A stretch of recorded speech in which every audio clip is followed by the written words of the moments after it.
ചിന്താർമങ്ങും മുഖം ചേതന നയനയുഗം ചാരുനെറ്റിത്തടം നൽപൊന്താരിൽ കാന്തി പൊങ്ങും പ്രഭയൊടു പുരുരോമാളിയാളുന്ന പോമേ ചന്തത്തിൽ ജാനുവോളം വരും അരിയ കരാബ്ജങ്ങളും തുംഗഭക്ത്യാ ചിന്തിച്ച് ഉള്ളത്തിലേന്തി ഗുരുചരണയുഗം സന്തതം ഞാൻ തൊഴുന്നേൻ. ജയനാരായണ ഗുരുപ്രിയേ ശിവഗിരീശ്വരി ശാരദേ ചതുരാസ്യാക്ഷി ശരത്ചന്ദ്രമരീചികേ.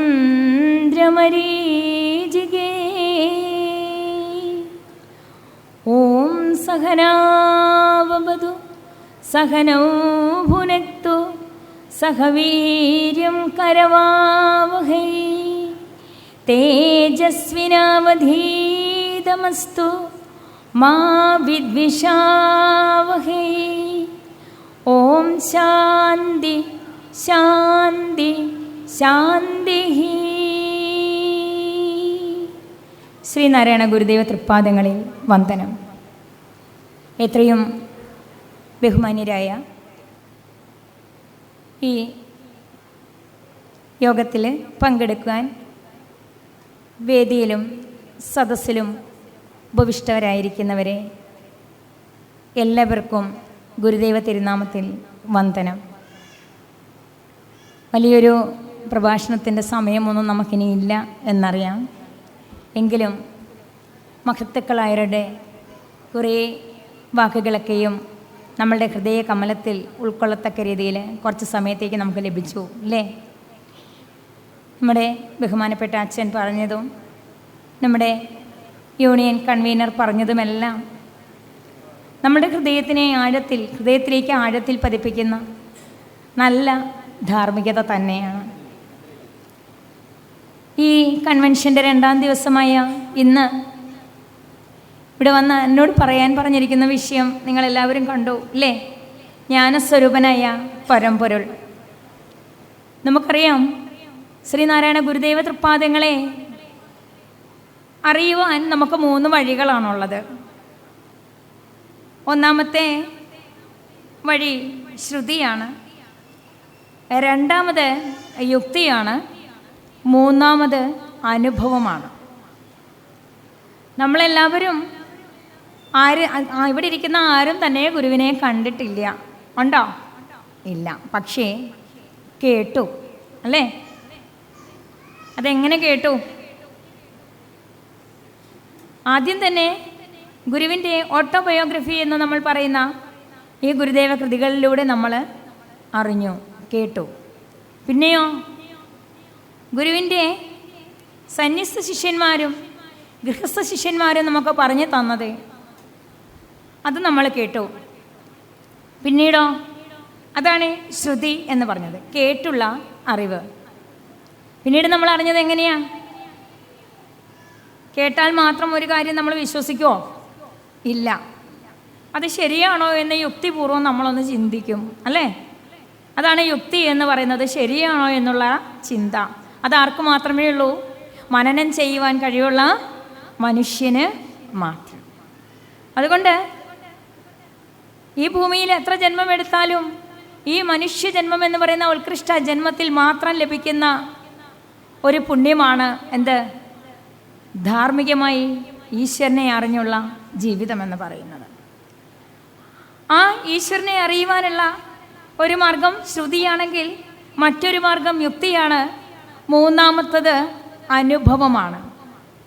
3ാമത്തെ മാർഗത്തിൽ അറിഞ്ഞവരായിരിക്കാം ഈ ഇരിക്കുന്നവർ ഭൂരിപക്ഷവും എന്ന് എനിക്ക് തോന്നുന്നു. ഞാൻ ഉൾപ്പെടെയുള്ള സാധാരണക്കാരായ ജനത ഗുരുവിനെ അനുഭവത്തിലൂടെ അറിഞ്ഞവരാണ്. അല്ലേ? ഇവിടെ സ്വാഗത പ്രാസംഗികൻ പറഞ്ഞതുപോലെ എൻ്റെ ജീവൻ, എൻ്റെ ജീവിതം ഞാനില്ല, ഇത് ഗുരു തന്ന ഒരു ജീവിതമാണ്. ഈ ഒരു ജീവിതത്തിലൂടെ ഞാൻ എൻ്റെ ഗുരുവിനെ അറിഞ്ഞില്ല എങ്കിൽ, അറിഞ്ഞതിനെ ഞാൻ പകർത്തിയില്ല എങ്കിൽ എങ്ങനെയുള്ള ജീവിതമായിരിക്കും ഞാൻ നന്ദിയില്ലാത്തവളായി മാറുന്ന ഒരു വ്യക്തി. അപ്പോൾ മനുഷ്യന് എപ്പോഴും എന്തുണ്ടാവണം എന്നാണ് ഗുരു പറഞ്ഞത്? നന്ദി ഉണ്ടാവണം, അല്ലേ? നന്ദിയോടുകൂടി നാം ഈശ്വരനെ സ്മരിക്കണം. ഈശ്വരൻ തന്ന ഈ മഹാജ്ഞാനം അല്ലെങ്കിൽ ഈ മഹാനുഭവം നമുക്ക് ഈ ഭൂമിയിൽ ജീവിക്കുവാനുള്ള അവസരം. ഭൂമിയിൽ നമ്മൾ ജീവിക്കുമ്പോൾ നാം ഒന്ന് ആലോചിക്കണം, നമുക്ക് ഒന്നുമില്ല ഒന്നുമില്ല ഒന്നുമില്ല എന്ന് കേൾക്കുവാൻ മാത്രമേ നമ്മളുടെ ചെവികൾക്ക് സാധിക്കുന്നുള്ളൂ. എന്തെങ്കിലും നന്മ കേൾക്കുവാൻ സാധിക്കുന്നുണ്ടോ? എല്ലാവരും പറയുമ്പോൾ എങ്ങനെയാ മറ്റുള്ളവരെ കമ്പയർ ചെയ്ത് പറയും, ശോ അവരെ പോലെ എനിക്കില്ലല്ലോ, അവരെ പോലെ എനിക്കില്ലല്ലോ എന്ന് പറയുമ്പോൾ മനോഹരമായ ഭൂമിയും ഈ ഭൂമിയിൽ ജീവിക്കുവാൻ പൊന്നപ്പൻ അന്ന് എത്ര വാതിലുകൾ ഇട്ടു തന്നു നമുക്ക്? എത്ര വാതിലുകൾ ഇട്ടു തന്നു? 5 വാതിലുകൾ, അല്ലേ? അങ്ങനെ ആ 5 വാതിലുകൾ ഇട്ടു തന്നുകൊണ്ട് ഈ ഭൂമിയിൽ ജീവിക്കുമ്പോൾ ഈ 5 വാതിലുകളും വിശാലമായി തുറക്കാതെ, അതാണ് നമ്മൾ പഠിക്കേണ്ടത്.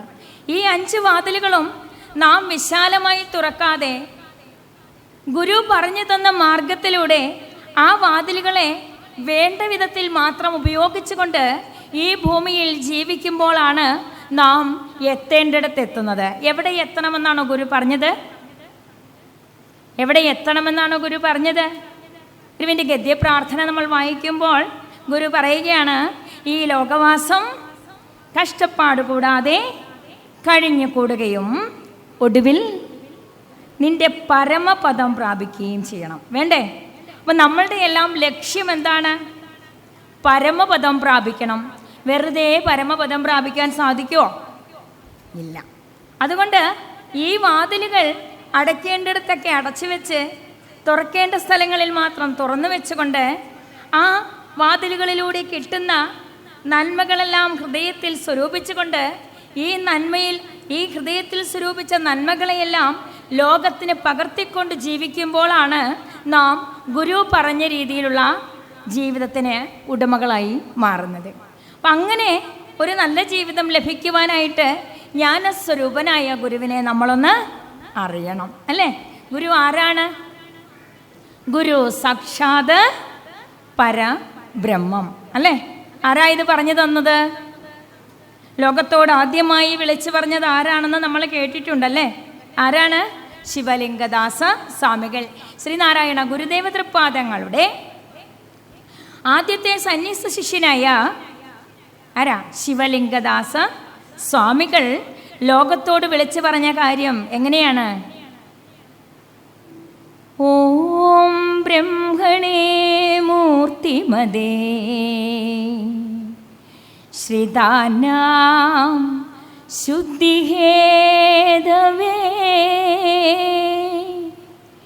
നാരായണ യതീന്ദ്രായ തസ്മൈ ശ്രീ ഗുരവേ നമഃ. എന്താ പറഞ്ഞു തന്നത്? ഓം ബ്രഹ്മണേ മൂർത്തിമതേ, പരബ്രഹ്മം മൂർത്തിരൂപം പ്രാപിച്ചവനെ. വെറുതെ പറഞ്ഞതാണോ? അല്ല. ഗുരുവിനോട് ചേർന്ന് നടന്ന് നമുക്ക് വളരെ കാര്യങ്ങളൊന്നും പറയാൻ ഈ ഒരു അല്പമേ സമയമുള്ളൂ. അതുകൊണ്ട് ചരിത്രങ്ങളിലേക്കൊന്നും കടക്കാതെ നമ്മളുടെ കുറച്ച് കാര്യങ്ങൾ മാത്രം നാം പറയാനായിട്ടാണ് തീരുമാനിച്ചിരിക്കുന്നത്. അപ്പോൾ അവിടെ ഗുരുവിനോട് ആദ്യം ചേർന്ന ആ 16 വയസ്സുകാരനായ ബാലൻ ഗുരുവിനോട് ചേർന്ന് ശയിച്ചു, ഗുരുവിനോട് ചേർന്ന് നശിച്ചു, ഗുരുവിനോട് ചേർന്ന് നടന്നു.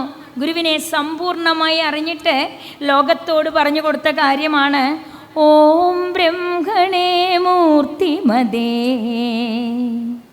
ശ്രിതാനാം ശുദ്ധിഹേതവേ. എന്താ പറഞ്ഞത്? ആശ്രയിക്കുന്നവർക്ക് ശുദ്ധിയെ പ്രദാനം ചെയ്യുന്ന ആളാണ് ആര്? ശ്രീനാരായണ ഗുരുദേവ തൃപ്പാദങ്ങൾ. നാരായണ യതീന്ദ്രായ യതികളിൽ ഇന്ദ്രനായ നാരായണ തസ്മൈ ശ്രീ ഗുരവേ നമഃ. എന്താണ്? ആ പാതാരവിന്ദങ്ങളിൽ നമസ്കാരം എന്ന് പറഞ്ഞല്ലേ. അപ്പോൾ നമ്മൾ പഠിക്കുകയാണ്. എങ്ങനെയാണ്? വെറും മനുഷ്യനാണോ ഗുരു? അല്ല, സാക്ഷാത് പരബ്രഹ്മ സ്വരൂപമാണ്. പക്ഷേ വെറുതെ പരബ്രഹ്മ സ്വരൂപം എന്ന് പറയാൻ പറ്റുമോ? ഇല്ല. നമ്മൾ യുക്തപൂർവം അത് കേട്ട കാര്യമാണ് അല്ലേ? അത് കേട്ട കാര്യമാണ്. ആ കേട്ട കാര്യത്തെ നമ്മൾ യുക്തിപൂർവം ആലോചന ചെയ്യണം. അങ്ങനെ ആലോചന ചെയ്തുകൊണ്ട് ആശാൻ പാടി. എന്ത് പാടി? എന്ത് പാടി? എങ്ങനെ പരബ്രഹ്മമായി എന്ന് പാടി അല്ലേ? എങ്ങനെ ഗുരു ഈശ്വരനായി എന്ന് പാടി. എങ്ങനെ പാടി? 1916 ശ്രീനാരായണ ഗുരുദേവ തൃപ്പാദങ്ങളുടെ ഷഷ്ടിപൂർത്തി ആഘോഷിക്കുമ്പോൾ ആ ഷഷ്ടിപൂർത്തി സമയത്ത് ഗുരുതൃപ്പാദങ്ങൾക്ക് വേണ്ടി തിരുവനന്തപുരത്ത് ഒരു അതായത് ഷഷ്ടിപൂർത്തി ആഘോഷ കമ്മിറ്റി ഗുരുവിൻ്റെ ഒരു ദീർഘകായ പ്രതിമ ഉണ്ടാക്കുന്നുണ്ട്. ആ ദീർഘകായ പ്രതിമ ഉണ്ടാക്കുന്നത് 41 ദിവസത്തെ വ്രതത്തോടു കൂടിയാണ്. ആ 41 ദിവസത്തെ വ്രതത്തിൽ ആ വ്രതാനുഷ്ഠാനത്തോടു കൂടി അന്നത്തെ ജനറൽ സെക്രട്ടറി ആയിട്ടിരിക്കുന്ന കുമാരനാശാൻ എൻ്റെ ഗുരുവിന് ഞാൻ എന്തു നൽകും എന്ന് ആലോചിച്ചു. അപ്പോൾ ഗുരുവിന് ലോകത്തിൽ കൊടുക്കുവാൻ പറ്റുന്ന ഇത്രയും നല്ല കാര്യം വേറെയില്ല, ഇത്രയും നല്ല സമ്മാനം വേറെയില്ല. അതുപോലൊരു സമ്മാനം ഇന്ന് ലോകം മുഴുവനുള്ള ശ്രീനാരായണീയരുടെ നാവിൽ മനോഹരമായി തത്തിക്കളിച്ചുകൊണ്ടിരിക്കുന്ന ഒരു കൃതിയുണ്ട്. ഏതാണ്? ഗുരുസ്തവം അല്ലേ? ഗുരുസ്തവത്തിൽ പറയുകയാണ്, ആരായുകിൽ അന്ധത്വമൊഴിച്ചാതിമഹസിൻ നേരാം വഴി കാട്ടും ഗുരുവല്ലോ പരദൈവം. ആരാകുന്നു പരദൈവം എന്നുള്ള ചോദ്യത്തിൻ്റെ ഉത്തരം അവിടെ പറയുകയാണ്. എന്താണ്? ആരായുകിൽ അന്വേഷിച്ച് ചെല്ലുമ്പോൾ കാണുന്നത് എന്താണ്? അന്ധത്വമൊഴിച്ച്. നമ്മളിവിടെ ഇരിക്കുന്നത് എന്തിനാണ്? വിജ്ഞാനത്തിന് വേണ്ടിയാ അല്ലേ? അന്ധത്വമൊഴിച്ച് നമ്മളുടെ അന്ധതകളൊക്കെയും മാറ്റിയിട്ട് എന്താണ്? എവിടേക്കാ നമുക്ക് നേരായ വഴി? ആദിമകസിലേക്ക് നേരായ വഴി നമ്മൾക്ക് തുറന്ന് കിട്ടണം വേണ്ടേ? അപ്പോൾ നമുക്ക് നേരായ വഴി ആദിമകസിലേക്ക് തുറന്ന് കിട്ടണമെങ്കിൽ ഇവിടെ വെറുതെ അതും ഇതും പറഞ്ഞ് ജീവിച്ചിട്ട് കാര്യമുണ്ടോ? ഇല്ല. അപ്പോൾ നമ്മൾ ജീവിക്കേണ്ടത് എങ്ങനെയാണെന്ന്, നമ്മൾ പറയേണ്ടത് എന്താണെന്ന്, നമ്മൾ ചിന്തിക്കേണ്ടത് എന്താണെന്ന്, നമ്മൾ കഴിക്കേണ്ടത് എന്താണെന്ന്, നമ്മൾ നടക്കേണ്ടത് എതിലെയാണെന്ന് നമ്മെ പഠിപ്പിച്ച് തരുവാൻ അല്ലേ? പെരുത്ത നൂറ്റാണ്ടിലിടയ്ക്കൊരിക്കലീ മരുപ്പറമ്പാം ഉലകത്തിലീശൻ ഒരൊറ്റ വൃക്ഷത്തെ നടുന്നു പാന്തരായി വരുന്നവർക്ക് തണൽ മുറ്റുമേകാൻ. 1000 ആണ്ടുകൾ കൂടുമ്പോൾ ഈശ്വരനൊരു മഹാവൃക്ഷത്തെ ഈ ഭൂമിയിൽ നടുകയാണ്, നട്ടുപിടിപ്പിക്കുകയാണ്. എന്തിനു വേണ്ടിയാണ്? പാന്തരായി വരികയാണ്.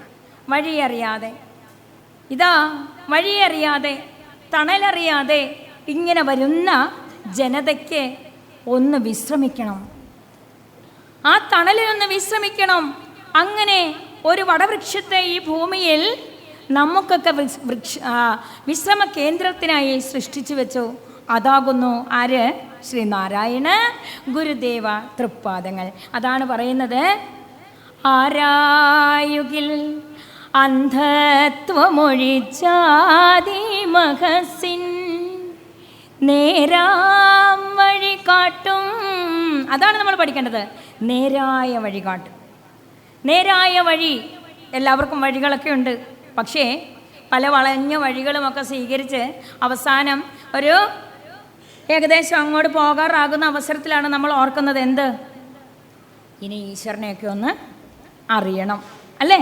ഇനി ഈശ്വരനെയൊക്കെ ഒന്ന് അറിഞ്ഞ് എനിക്കൊന്ന് ജീവിക്കണം എന്ന് വിചാരിക്കുന്നത് എപ്പോഴാണ്? അവസാന നിമിഷത്തിലാണ്. അതുവരെ നമ്മൾ എങ്ങനെ ജീവിക്കും?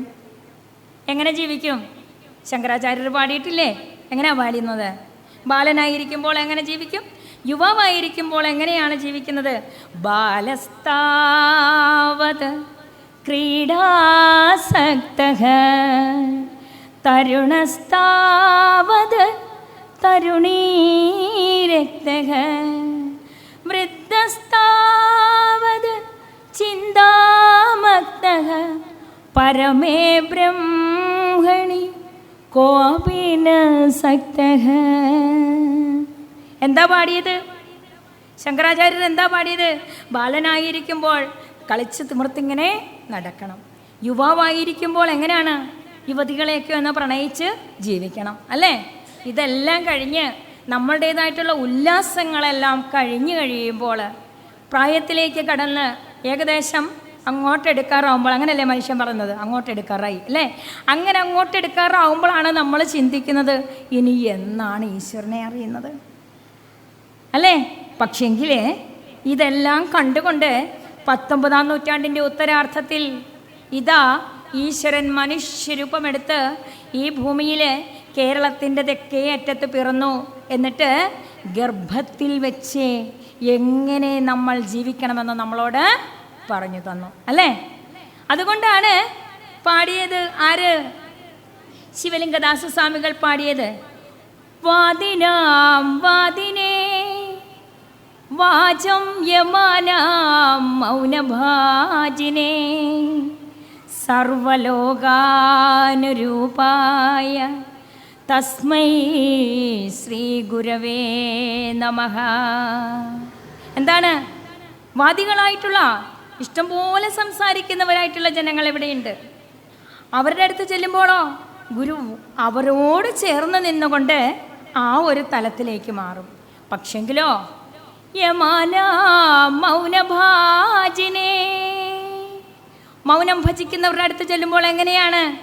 മൗനം ഭജിച്ചുകൊണ്ട് മൗനത്തിലൂടെ തൻ്റെ ദർശനത്തെ പകർത്തിക്കൊണ്ട് സർവ്വലോകങ്ങൾക്കും അനുരൂപനായിക്കൊണ്ട് ഈ ഭൂമിയിൽ ഇതാ ഗുരു ജന്മമെടുത്തിരിക്കുകയാണ്. സർവ്വലോകങ്ങൾക്കും അനുരൂപനായിക്കൊണ്ടാണ് ഗുരു തൃപ്പാദങ്ങൾ ഇവിടെ ജന്മമെടുത്തത്, അല്ലേ? ഒന്നാലോചിച്ച് നോക്കിക്കേ. ഗുരുവില്ലായിരുന്നുവെങ്കിൽ 1888 ആ ഒരു ക്ഷേത്രപ്രതിഷ്ഠ ഇല്ലായിരുന്നുവെങ്കിൽ നമുക്ക് ഇന്ന് ഇവിടെ ഒരു നിലനിൽപ്പുണ്ടായിരുന്നുവോ? ഉണ്ടോ? ഒന്ന് ആലോചിച്ച് നോക്കിക്കേ. ആ ക്ഷേത്രപ്രതിഷ്ഠയെ പറ്റി ആ ക്ഷേത്രപ്രതിഷ്ഠയിലൂടെ നമ്മളൊന്ന് കടന്നു പോകുമ്പോൾ നമുക്കറിയാവുന്ന വലിയ വലിയ കാര്യങ്ങളുണ്ട്, അല്ലേ? നമ്മൾ കേട്ടതും അറിഞ്ഞതുമായിട്ടുള്ള കുറേ കാര്യങ്ങളുണ്ട്. ഗുരുതൃപ്പാദങ്ങൾ 6 വർഷക്കാലം കഠിന തപസ് എവിടെയാണ് കഠിന തപസ് അനുഷ്ഠിച്ചത്? എവിടെയാണ്? പിള്ളത്തടം ഗുഹയിൽ, അല്ലേ? എന്താ പിള്ളത്തടം ഗുഹയുടെ പ്രത്യേകത? അഗസ്ത്യമുനി തപസ് ചെയ്ത, അല്ലേ? ആ തപസ് ചെയ്ത സ്ഥലങ്ങളാണ് അതെല്ലാം. അങ്ങനെ തപസ് ചെയ്തപ്പോൾ അഗസ്ത്യമുനിയുടെ ആഗ്രഹമായിരുന്നു എന്ത്? ശ്രീകൃഷ്ണൻ പിള്ളരൂപത്തിൽ ശ്രീകൃഷ്ണനെ അവിടെ ദർശിക്കണമെന്ന്. ശ്രീകൃഷ്ണൻ അങ്ങനെ ഏറ്റവും ചെറിയ രൂപത്തിൽ പ്രത്യക്ഷപ്പെട്ട സ്ഥലമാണ് ഏത്? പിള്ളത്തടം ഗുഹ. ആ പിള്ളത്തടം ഗുഹയിൽ 6 വർഷക്കാലം തപസ് ചെയ്തത് എന്തിനു വേണ്ടിയാ? സദാശിവ ദർശനത്തിൻ്റെ 5-ാമത്തെ ശ്ലോകത്തിലെ ഗുരുതൃപ്പാദങ്ങൾ അത് പറഞ്ഞു തരുന്നുണ്ട് നമുക്ക്. പ്രാർത്ഥന എന്തിനു വേണ്ടിയുള്ളതാണ് പ്രാർത്ഥന? ദൈവമേ നിനയ്ക്ക നീയും ഞാനുമൊന്നു തന്നെ എന്നു കൈവരുന്നതെന്നിതന്നെ അടിയനില്ല കാംക്ഷിതം. എന്താ അവിടെ പ്രാർത്ഥിച്ചത്? ദൈവമേ നീയും ഞാനും ഒന്ന് തന്നെയാണെന്നറിയണം. നമുക്ക് എല്ലാവർക്കും അങ്ങനെ ഒരു അനുഭവത്തിലേക്ക് എത്തണമെന്ന് ആഗ്രഹമുണ്ടോ? ഈശ്വര, ഞാനും നീയും ഒന്നാണെങ്കിൽ ഒരിക്കലും ഞാൻ ഈശ്വരൻ്റെ അടുത്ത് ചെന്നിട്ട് തായേ എന്ന് പറഞ്ഞ് കൈ നീട്ടുവോ? ഉറച്ചൊരു വിശ്വാസം എൻ്റെ ഹൃദയത്തിൽ ഉണ്ടാവുകയാണ്. എന്നെ സൃഷ്ടിച്ചവൻ എന്നെ രക്ഷിക്കും, അല്ലേ? എത്ര കാലം ഇവിടെ ജീവിക്കണമെന്ന് നാം അല്ല ആഗ്രഹിക്കുന്നത്. ആര് പറഞ്ഞു? ഈശ്വരൻ പറഞ്ഞിട്ടുണ്ട്. ഇവിടെ ഏതെല്ലാം കർമ്മങ്ങൾ ചെയ്യണമെന്ന് ആര് പറഞ്ഞു? ഈശ്വരൻ പറഞ്ഞിട്ടുണ്ട്, അല്ലേ? അതുകൊണ്ട് സർവകാര്യങ്ങളും ഈശ്വരനിലേക്ക് സമർപ്പിച്ചുകൊണ്ട് ഇതാ ഗുരു തൃപ്പാദങ്ങൾ നമ്മളോട് പറയുകയാണ്, കൽപ്പിച്ച പോലെ വരുമെന്നു നനച്ചു കണ്ടിട്ട് അർപ്പിച്ചിടുന്നടിയനൊക്കെയും അങ്ങു ശംഭോ. എവിടെ പറഞ്ഞു തന്നത്? പിണ്ടനദിയിൽ പറയുകയാണല്ലേ. കൽപ്പിച്ച പോലെ വരുമെന്ന് ഭഗവാൻ കൽപ്പിച്ചതുപോലെ വരികയുള്ളൂ. എന്താണ്? ഈശ്വര, ഞാനും നീയും ഒന്നാണെന്ന് അറിഞ്ഞു കഴിഞ്ഞാൽ മാത്രമേ നമ്മളുടെ ഹൃദയത്തിൽ അങ്ങനെ ഒരു ബോധമുണ്ടാവുകയുള്ളൂ. ബൈബിളിൽ പറഞ്ഞിരിക്കുന്നത് എന്താ? ബൈബിളിൽ എന്താ പറഞ്ഞിരിക്കുന്നത്? നിന്റെ ഇച്ഛ നിറവേറട്ടെ, അല്ലേ? ബൈബിൾ പറയുന്നത് എങ്ങനെയാണ്? നിന്റെ ഇച്ഛ നിറവേറട്ടെ. അത് തന്നെ ഗുരുതൃപാദങ്ങൾ ഇവിടെയും പറയുകയാണ്. കൽപ്പിച്ച പോലെ വരും. വ്യത്യാസം വല്ലതും ഉണ്ടോ? ഇല്ല, ഒരു വ്യത്യാസവുമില്ല. അതുകൊണ്ട് ഗുരു ഈശ്വരനെ പരിചയപ്പെടുത്തി തരുന്നത് എങ്ങനെയാ പരിചയപ്പെടുത്തി തരുന്നത്? അനുകമ്പാ ദശകത്തില് പുരുഷാകൃതി പൂണ്ട ദൈവമോ നരദിവ്യാകൃതി പൂണ്ട ധർമ്മമോ പരമേശ പവിത്രപുത്രനോ കരുണാവാൻ നബിമുത്തുരത്നമോ. എന്താ പാടിയത്? ഒന്ന് ആലോചിച്ച് നോക്കിക്കേ. ആരെയെല്ലാം ആ ഈശ്വരീയത ആർക്കെല്ലാമാ? ഇവിടെ നമ്മൾ ഈശ്വരനെ കാണുമ്പോൾ എന്താണ്? 3-4 തലയുള്ളവർ, അല്ലേ? ഇഷ്ടം പോലെ കഴുത്തിലൊക്കെ ആഭരണങ്ങൾ അണിഞ്ഞവരെയൊക്കെയും നാം ഈശ്വര സ്വരൂപത്തിൽ കാണുമ്പോൾ ഇവിടെ ആരെല്ലാം ഗുരുക്കന്മാരായി ജനിച്ചിട്ടുണ്ടോ, ആരെല്ലാം വിജ്ഞാനികളായി ജനിച്ചിട്ടുണ്ടോ, അവരെയെല്ലാം ഇതാ ഈശ്വരനായിട്ട് നിരത്തി വെച്ച് തന്നിരിക്കുകയാണ് ശ്രീനാരായണ ഗുരുദേവ തൃപ്പാദങ്ങൾ, അല്ലേ? അവിടെ കാലവും ദേശവും ഒന്നുമില്ല. ഉണ്ടോ? ഒന്നുമില്ല.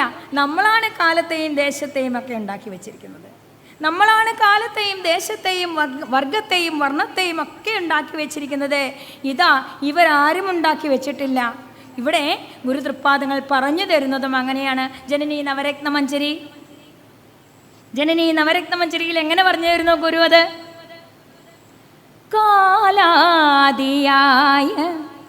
മൃദുനൂലാലെ നെയ്യും ഒരു ലീലാപടം ഭവതി മേലാകെ മൂടും അതിനാലാരും ഉള്ളതറിവിലാകമാന്ത നിലയേ. അറിഞ്ഞോ?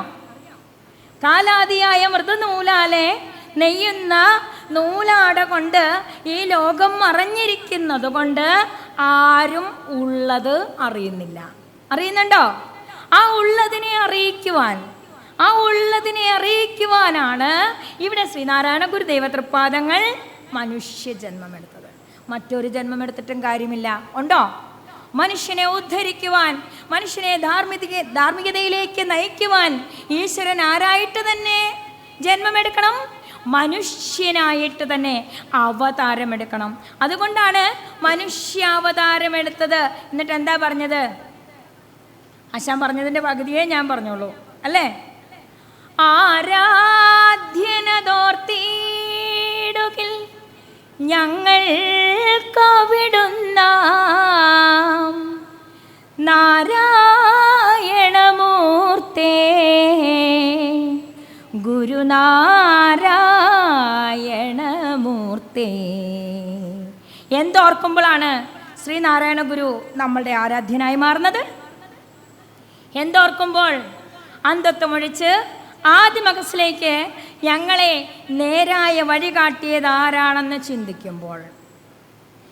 ഇതാ കാലവും ദേശവും വർഗവും വർണ്ണവുമില്ലാതെ നാം എന്നും നമ്മുടേതെന്നും നമ്മളെന്നും മാത്രം പഠിപ്പിച്ചുകൊണ്ട് ഈ ലോകത്ത് 73 സംവത്സരക്കാലം മനുഷ്യനായി ജീവിച്ച് ഇതാ ലീലാവിലാസങ്ങളാടി സാക്ഷാൽ പരബ്രഹ്മ സ്വരൂപമായി ഈശ്വര സ്വരൂപമായി ഈശ്വരനിൽ ലയിച്ച ശ്രീനാരായണ ഗുരുദേവ തൃപ്പാദങ്ങൾ നമ്മെ അജ്ഞാനത്തിൽ നിന്ന് എവിടേക്ക് നയിച്ചു?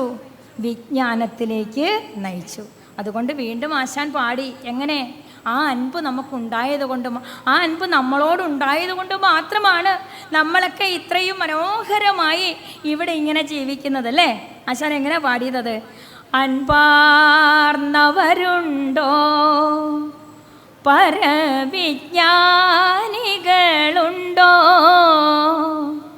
വൻപാകെ വെടിഞ്ഞുള്ളവരുണ്ടോ, ഇതുപോലെ ഉണ്ടോ? ഇതുപോലെ വൻപ് വെടിഞ്ഞ ഒരു മഹാനുഭാവനെ നമുക്ക് ഈ ലോകത്തിലും പരലോകത്തിലും കാണുവാൻ സാധിക്കില്ല. ഇതാ ഗുരു പറയുകയാണ്, മരുത്വാമലയിലെ പിള്ളത്തടം ഗുഹയിൽ 6 വർഷക്കാലം തപസ് ചെയ്തതിന് ശേഷം ഒരു ജഡരാഗ്നി ഉണ്ടായി ഗുരുവിന്. ഒരിക്കലൊരു ജഡരാഗ്നി ഉണ്ടായി. ആ ജഡരാഗ്നിയിൽ വളരെയധികം വിഷമിച്ച് പാതിരാ സമയത്ത് ഗുരു ഇരിക്കുമ്പോൾ ഗുരുവിൻ്റെ അരികിലേക്ക് ഭക്ഷണവുമായി കയറി വന്നു ഒരു കുഷ്ഠരോഗി. അങ്ങനെ ഭക്ഷണവുമായി കയറി വന്ന കുഷ്ഠരോഗി കൊടുത്ത ഭക്ഷണം, ഇതാ ആ കുഷ്ഠരോഗം വന്ന കൈകൾ കൊണ്ട് ഇളക്കിയ ഭക്ഷണം മൃഷ്ടാന്ന ഭോജനം പോലെ കഴിച്ച ഗുരു അല്ലേ? അപ്പം ഗുരു അങ്ങനെ കഴിക്കുന്നുണ്ടോ? അങ്ങനെ കഴിക്കുന്ന ഒരാളാണോ? ഗുരുവിനെ പഠിക്കുമ്പോൾ ഗുരുവിനെ ഞാൻ പറഞ്ഞു, യുക്തി ശ്രുതിയിലൂടെ നാം ഗുരുവിനെ അറിഞ്ഞപ്പോൾ ഗുരു ഇങ്ങനെയുള്ള ഒരാളല്ല എന്ന് നമുക്ക് തീർച്ചയായിട്ടും അറിയാം അല്ലേ? ശിവഗിരിയിലെ ദാ അരുവിപ്പുറത്ത് നിന്ന് അവിടുത്തെ സർവകാര്യങ്ങളും ഭൈരവൻ ശാന്തിയെയും മറ്റും ഏൽപ്പിച്ചുകൊണ്ട് ശ്രീനാരായണ ഗുരുദേവ തൃപ്പാദങ്ങൾ അവിടെ നിന്ന് ശിവഗിരിയിലേക്ക് വരികയാണ്. ആ ശിവഗിരിയിലേക്ക് വന്നിട്ട് ശിവഗിരിയുടെ കുന്നിൽ, ആ ശിവഗിരി കുന്നിൻ്റെ മുകളിൽ ഒരു മാടം കെട്ടി അതിൽ വസിക്കുമ്പോൾ ഗുരുവിന് ആഹാരം കൊണ്ട് കൊടുക്കുന്നത് മാധവൻ എന്ന് പറയുന്ന ഒരു ഗൃഹസ്ഥനാണ്. ആ ഗൃഹസ്ഥൻ ആഹാരവും കൊണ്ട് ചെല്ലുന്നത് എല്ലാ ദിവസവും ഗൃഹസ്ഥൻ്റെ ആ വീട്ടിലുണ്ടാക്കിയ എന്തെങ്കിലും ചേമ്പോ ചേനയോ എന്തെങ്കിലും പുഴുങ്ങിയതോ കുറച്ച് പാല് കാച്ചിയതുമായിട്ടാണ് ചെല്ലുന്നത്. അദ്ദേഹം കർഷകനാണ്. ആ കർഷകൻ പാല് കാച്ചിയതും ഇങ്ങനെയുള്ള ഈ മണ്ണിനടിയിൽ ഉണ്ടാകുന്ന എന്തെങ്കിലും ചേമ്പ് ചേനയൊക്കെ പുഴുങ്ങി അതുമൊക്കെ ആയിട്ട് ഗുരുവിൻ്റെ അടുത്ത് ചെല്ലുന്നത്. ഒരിക്കൽ ഇങ്ങനെ ചെന്ന് കഴിഞ്ഞപ്പോൾ ഗുരു പാല് കുടിക്കാതെ കൊണ്ടുവന്ന ഭക്ഷണം കഴിച്ചപ്പോൾ മാധവൻ ചോദിച്ചു, സ്വാമി ഇപ്പോൾ കറന്നെടുത്ത പാലാണ്, ഒരു കുഴപ്പമില്ല, സ്വാമി എന്താ ഇത് കഴിക്കാത്തത് എന്ന് ചോദിച്ചപ്പോൾ സ്വാമി പറഞ്ഞു, അത് വേണ്ട. അതെന്താ സ്വാമി വേണ്ടാത്തത്? അൻപാർന്ന ഹൃദയം. ഇതാ ആ ഗൃഹസ്ഥനോട് പറയുകയാണ്, മാധവ നീ വീട്ടിൽ ചെന്ന് ഭാര്യയോട് വഴക്ക് പറയുകയോ ഒന്നും ചെയ്യരുതേ. ഭാര്യ പാല് കാച്ചിക്കൊണ്ടിരുന്നപ്പോൾ അല്പം തുപ്പൽ എവിടെ വീണുപോയി? ഗുരുവിനെ പാല് കാച്ചിയതിനകത്ത് വീണുപോയി. എവിടെ ഇരുന്നറിഞ്ഞു? ശിവഗിരി കുന്നിന് മുകളിൽ ഇരുന്നു കൊണ്ട് ഗുരു തൃപ്പാദങ്ങൾ തൻ്റെ അകക്കണ്ണുകൊണ്ടത് വീക്ഷിച്ചു അല്ലേ? അങ്ങനെ വീക്ഷിക്കുന്ന ആളാണോ ഗുരു? അതുകൊണ്ടാണ് അന്നത് ഭക്ഷിക്കാതിരുന്നത്. സഹോദരൻ അയ്യപ്പൻ പാടിയിട്ടുണ്ട്, സമാധിഗാനം കേട്ടിട്ടുണ്ടായിരിക്കും അല്ലേ? എങ്ങനാ? ഗൃഹം വസ്ത്രം ദേഹം ആശനമാശയം ഇതുകളിൽ ഞങ്ങൾ പരമശുദ്ധിയെ സ്വയമനുഷ്ഠിക്കാൻ പറയാതോതുമാ തിരുസന്നിധാനം അലഭ്യമായല്ലോ. സമാധിഗാനം എല്ലാവരും പാടിയിട്ടില്ലേ? ഗൃഹവും വസ്ത്രവും അശനവും ആശയവും ശുദ്ധമായി സൂക്ഷിക്കുവാൻ പറയാതോതുമായിരുന്നു ഗുരു അല്ലേ? അങ്ങനെ ഓതിയിരുന്ന ഗുരുവാണ് ഈ അശുദ്ധമായ കൈകൾ കൊണ്ട് ഞരടിയ ഭക്ഷണം കഴിച്ചു കഴിഞ്ഞ് ഇതാ തല ഉയർത്തി നോക്കുകയാണ്. ഈ പാതിരാവിൽ തനിക്ക് ഭക്ഷണവും കൊണ്ടുവന്ന ആളാരാണ്? നോക്കിയപ്പോൾ കണ്ടില്ല. കണ്ടോ? തൻ്റെ മുന്നിൽ ഇതാ അടിമുടിയേറ്റൊരു പ്രകാശം നിൽക്കുകയാണ്. അടിമുടിയേറ്റ് ഒരു പ്രകാശം നിൽക്കുന്നു. ആ കണ്ണുകളടച്ച് ധ്യാനലീലനായിരിക്കുമ്പോൾ ഇതാ ഗുരു തൃപ്പാദങ്ങൾ കാണുകയാണ് തൻ്റെ ഉള്ളിലേക്ക് ആ പ്രകാശം വന്ന് കയറുന്നത്. എന്താണ് ആത്മവിലാസത്തിൽ എഴുതിയിരിക്കുന്നത്? നാം ദൈവത്തിൻ്റെ പുരുഷ ലക്ഷണത്തെ കാണുന്നു. ദൈവം കണ്ണില്ലാതെ കാണുകയും മൂക്കില്ലാതെ ശ്വസിക്കുകയും നാവില്ലാതെ രുചിക്കുകയും ത്വക്കില്ലാതെ സ്പർശിക്കുകയും ചെവിയില്ലാതെ കേൾക്കുകയും ചെയ്യുന്ന ചിത്പുരുഷനാകുന്നു നാം. ആ ചിത്പുരുഷൻ്റെ പ്രതിപുരുഷനാകുന്നു. ഗുരുതൃപാദങ്ങൾ തൻ്റെ ഓട്ടോബയോഗ്രഫി അല്ലേ, ആ ഓട്ടോബയോഗ്രഫി എന്ന് പറയുന്ന ഈ ഗുരുദേവകൃതികളിൽ എഴുതി വച്ചിരിക്കുകയാണ്, നമുക്കിനി വ്യവഹരിക്കുവാൻ പാടില്ല, നാമും ദൈവവും ഒന്നാകുന്നു. ഇതാ നാം ദൈവത്തോട് ചേർന്നിരിക്കുന്നു. കൃതിയിൽ എങ്ങനെ എഴുതി വെച്ചിരിക്കുന്നത്? അടിക്കു പന്നി പോയി നിൻമുടിക്കൊരന്നവും പറന്നടുത്തു കണ്ടതില്ല നിന്നെ, ഇന്നും അഗ്നിശൈലമേ എടുത്തു നീ വിഴുങ്ങി എന്നെ ഇന്ദ്രിയങ്ങളോടുടൻ നടിച്ചിടും നമഃശിവായ നായക നമോ നമ. എന്താ അവിടെ പറഞ്ഞത്? അടിക്കു പന്നി പോയി. ഭൂമിയിൽ വലിയവനാരെന്നറിയുവാനായിട്ട് ഇതാ ബ്രഹ്മാവും വിഷ്ണുവും തമ്മിൽ അംഗം നടക്കുകയാണ്. അടിയിലേക്ക് ഈ വലിയ പ്രകാശസ്വരൂപത്തിൻ്റെ അടി കണ്ടുപിടിക്കുവാൻ താഴേക്ക് പന്നിയുടെ രൂപത്തിൽ ആര് പോയി? ആരാ പന്നിയുടെ രൂപത്തിൽ പോയത്? മഹാവിഷ്ണു അല്ലേ? മുടിക്കൊരന്നവും പറന്നടുത്തു. മുകളിലേക്ക് ആര് പോയി? ഇതൊക്കെ വലിയ കഥയാ അല്ലേ? ഒരു കഥ പറഞ്ഞാൽ തീരാനുള്ള സമയമുള്ളത്, നമുക്ക് സമയമില്ല, അതുകൊണ്ട് പറയണില്ല. അങ്ങനെ ഇവർ രണ്ടാളും അഗ്രം കണ്ടുപിടിക്കാൻ പോയിട്ട് അവർക്ക് സാധിച്ചില്ല. പക്ഷെങ്കിലേ ഇതാ എടുത്തു നീ വിഴുങ്ങി എന്നെ ഇന്ദ്രിയങ്ങളോടുടൻ അല്ലേ? ഗുരുവിലേക്ക് വന്നു ചേരുകയായിരുന്നു ആ പ്രകാശം. അല്ലെങ്കിൽ അല്പസമയം അവിടെ നിന്നിട്ട് പോവുകയല്ല ചെയ്തത്, ഗുരുവിലേക്ക് വന്നു ചേരുകയാ. ഇപ്പം ഇവിടെ പാടിയില്ലേ കുണ്ടലിനി പാട്ട്? അതിലെങ്ങനെയാ പറയുന്നത്? പൂമലരോനും തിരുമാലുമാരും പൊൻപൂമേനി കണ്ടില്ലെന്നാടുപാമ്പേ. പാടിയിട്ടുണ്ടോ എല്ലാവരും? ഉണ്ടല്ലേ? പൂമലരോനും തിരുമാലും ആരും പൊൻപൂമേനി കണ്ടില്ല എന്ന് ആടുപാമ്പേ. പക്ഷേ നാം ആരാണ്? ഓമെന്നു തൊട്ടോരാ കോടി മന്ത്രപ്പൊരുൾ നാം എന്നറിഞ്ഞു കൊണ്ടാടുപാമ്പേ. എന്താ പറഞ്ഞത്? ഓം എന്ന് പറയുന്ന കോടി മന്ത്രപ്പൊരുളും നാം തന്നെയാണ്. അതായത് ഇതാ അനുഭവിച്ചറിഞ്ഞു ശ്രീനാരായണ ഗുരുദേവ തൃപ്പാദങ്ങൾ അല്ലേ? ഗുരു തൃപ്പാദങ്ങൾ അനുഭവിച്ചറിഞ്ഞു നാമും ഈശ്വരനും ഒന്ന് തന്നെ. വ്യത്യാസമല്ലോ ഉണ്ടോ? ഇല്ല. അങ്ങനെ ഈശ്വരനും ഞാനും ഒന്നായി കഴിഞ്ഞാൽ സാധാരണ എന്താ ചെയ്യുന്നത്? ജനനി നവരത്ന മഞ്ജരിയുടെ 2ാമത്തെ ശ്ലോകത്തിൽ പറഞ്ഞിരിക്കുകയാണ് എങ്ങനെ ഇരിക്കുമെന്ന്. ജനനി നവരത്ന മഞ്ജരി എല്ലാവരും ചൊല്ലിയിട്ടില്ലേ? തൊണ്ടയ്ക്ക് ഒരല്പം പ്രശ്നമാണ്, പനിക്കാണ്, എനിക്ക് എപ്പോഴും അസുഖമാണെന്ന് അറിയാലോ. അതുകൊണ്ടാണ് ഇങ്ങനെ അവിടെ ഇങ്ങനെ പാടുന്നത്. ഉണ്ടായി മാറും അറിവുണ്ടായി മുന്നും ഇതു കണ്ടാടും അംഗമകവും കൊണ്ട് 1000 തരം ഇരുണ്ടാശയം പ്രതി ചുരുണ്ടാമഹസിൽ മറയും. കണ്ടാലും ഈ നിലയിൽ ഉണ്ടാകയില്ലറിവ ഖണ്ഡാനുഭൂതിയിൽ എഴും തണ്ടാര് വീണ് മധുവുണ്ടാരമിക്കും ഒരു വണ്ടാണു സൂര്യസുകൃതി. കണ്ടോ സൂര്യസുകൃതി എങ്ങനെയായിരിക്കുമെന്ന്? എങ്ങനെയാണോ വിരിഞ്ഞു നിൽക്കുന്ന താമരപ്പൂവിൽ തേനുണ്ണുവാൻ വണ്ട് വന്നിരിക്കുന്നത്, അങ്ങനെ വണ്ട് വന്ന് മനോഹരമായ തേൻ നുകർന്നുകൊണ്ടിരിക്കുമ്പോൾ വണ്ട് ലോകത്തെ മുഴുവൻ അങ്ങ് മറന്നു പോകും. ലോകത്തെ മുഴുവൻ മറന്ന് അവൻ ആ മധുവുണ്ടങ്ങനെ മധുവിൽ ലയിച്ചങ്ങനെ ഇരിക്കും. ഒരിക്കലും അവൻ വിചാരിക്കുന്നില്ല ഈ പൂവ് സൂര്യൻ അസ്തമിക്കുമ്പോൾ ഈ പൂവ് കൂമ്പിപ്പോവുമെന്നും അതിനുള്ളിലിരുന്ന് താൻ മരിച്ചു പോകുമെന്നും. അത്ര സുഖമാണ് ആ ഒരു ഇരിപ്പ്. അതുപോലെയാണ് ഈശ്വരനും ഞാനും ഒന്നായി തീരുമ്പോഴുള്ള ആ ഇരിപ്പ്. അതിൽ നിന്ന് പുറത്തേക്ക് പോരുവാൻ ആരും ഒരുങ്ങില്ല. പക്ഷെങ്കിൽ ഇവിടെ അൻപാർന്ന ഹൃദയമുള്ള ശ്രീനാരായണ ഗുരുദേവ തൃപ്പാദങ്ങൾ അല്ലേ?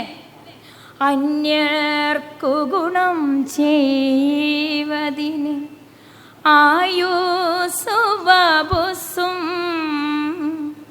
ധന്യത്വമോടങ്ങാത്മ തപസ്സും ബലി ചെയ്വൂ. കണ്ടോ? അന്യർക്ക് ഗുണം ചെയ്വതിന് ആയുസ്സും വപുസ്സും ധന്യത്വമോടെ ആ ആത്മതപസ്സും ബലി ചെയ്തു. ഇതുപോലൊരു സന്യാസി വേറെ ഇല്ല. ഗുരുജനങ്ങളെ, ഇതുപോലൊരു സന്യാസി വേറെ ഇല്ല. വേദാഗമസാരങ്ങളെ മുഴുവൻ അറിഞ്ഞുകൊണ്ട് അത് തന്നിൽ ഉൾക്കൊള്ളിച്ചുകൊണ്ട് വെറുതെ ഇരുന്നില്ല, ലോകത്തിന് മുഴുവൻ അത് പകർന്നു കൊടുത്തില്ലേ? ലോകത്തിന് മുഴുവൻ പകർന്നു കൊടുത്തു. തൻ്റെ ജീവിതം ലോകത്തിന് കാഴ്ചവെച്ചു. ശ്രീനാരായണ ഗുരുദേവ തൃപ്പാദങ്ങൾ ലോക പ്രാർത്ഥന എഴുതി തന്നു. സാധാരണയിൽ സാധാരണക്കാരായ പുലയ കുട്ടികൾക്ക് പ്രാർത്ഥിക്കുവാനാണ് എന്തെഴുതി തന്നത്? സർവമത സമ്മേളനം നടന്ന ആലുവ അദ്വൈതാശ്രമത്തിൻ്റെ മണ്ണിലിരുന്നു കൊണ്ട് ശ്രീനാരായണ ഗുരുദേവ തൃപ്പാദങ്ങൾ എന്തെഴുതി? ദൈവമേ കാത്തുകൊള്ളുകങ്ങു കൈവിടാതിങ്ങു ഞങ്ങളെ, നാവികൻ നീ ഭവാബ്ദിക്ക് ഒരാവിവൻ തോണി നിൻപദം. എന്താ സാധാരണയിൽ സാധാരണക്കാരായ ജനങ്ങളോട് പറയുകയാണ്, ഭഗവാന്റെ കയ്യിൽ നിങ്ങളല്ല പിടിക്കേണ്ടത്. ആണോ? നിങ്ങൾ ഭഗവാന്റെ കയ്യിലല്ല പിടിക്കേണ്ടത്. ഭഗവാൻ എന്ത് ചെയ്യണം? നിങ്ങളുടെ കയ്യിലൊന്ന് പിടിക്കണം, അല്ലേ? അങ്ങനെ നിങ്ങളുടെ കയ്യിൽ ഭഗവാൻ പിടിച്ചില്ല എങ്കിൽ എന്ത് സംഭവിക്കും? നമ്മൾ ആവശ്യമുള്ളപ്പോഴൊക്കെ ഭഗവാന്റെ കയ്യിൽ പിടിക്കും, ആവശ്യം കഴിയുമ്പോൾ കയ്യിൽ നിന്ന് അങ്ങോട്ട് വിടും. വിടത്തില്ലേ? എവിടെ എത്തും? ജീവിതസാഗരത്തിൻ്റെ മധ്യത്തിൽ താഴ്ന്നു പോകും നമ്മൾ, ഇല്ലേ? അങ്ങനെ മധ്യത്തിൽ താഴ്ന്നു പോകാനുള്ളവരാണോ? അല്ല. അൻപാർന്ന മുനി നമ്മളോട് പറയുകയാണ്, അങ്ങനെ താഴ്ന്നു പോകാനുള്ളവരല്ല നമ്മൾ. എന്ത് ചെയ്യണം? ഭഗവാൻ നമ്മുടെ കയ്യിൽ മുറുകെ പിടിക്കണമെന്നുണ്ടെങ്കിൽ എന്താണ്? നമ്മുടെ ജീവിതം ധന്യമാക്കണം നമ്മൾ, ഇല്ലേ? അതിനെന്ത് ചെയ്യണം? ഒരുവന് നല്ലതും അന്യനല്ലലും ചേർപ്പൊരു തൊഴിലാത്മ വിരോധിയോർത്തിടേണം. പരനു പരംപരിതാപമേകിടുന്നോർ എരി നരകാബ്ദിയിൽ വീണെരിഞ്ഞിടുന്നു.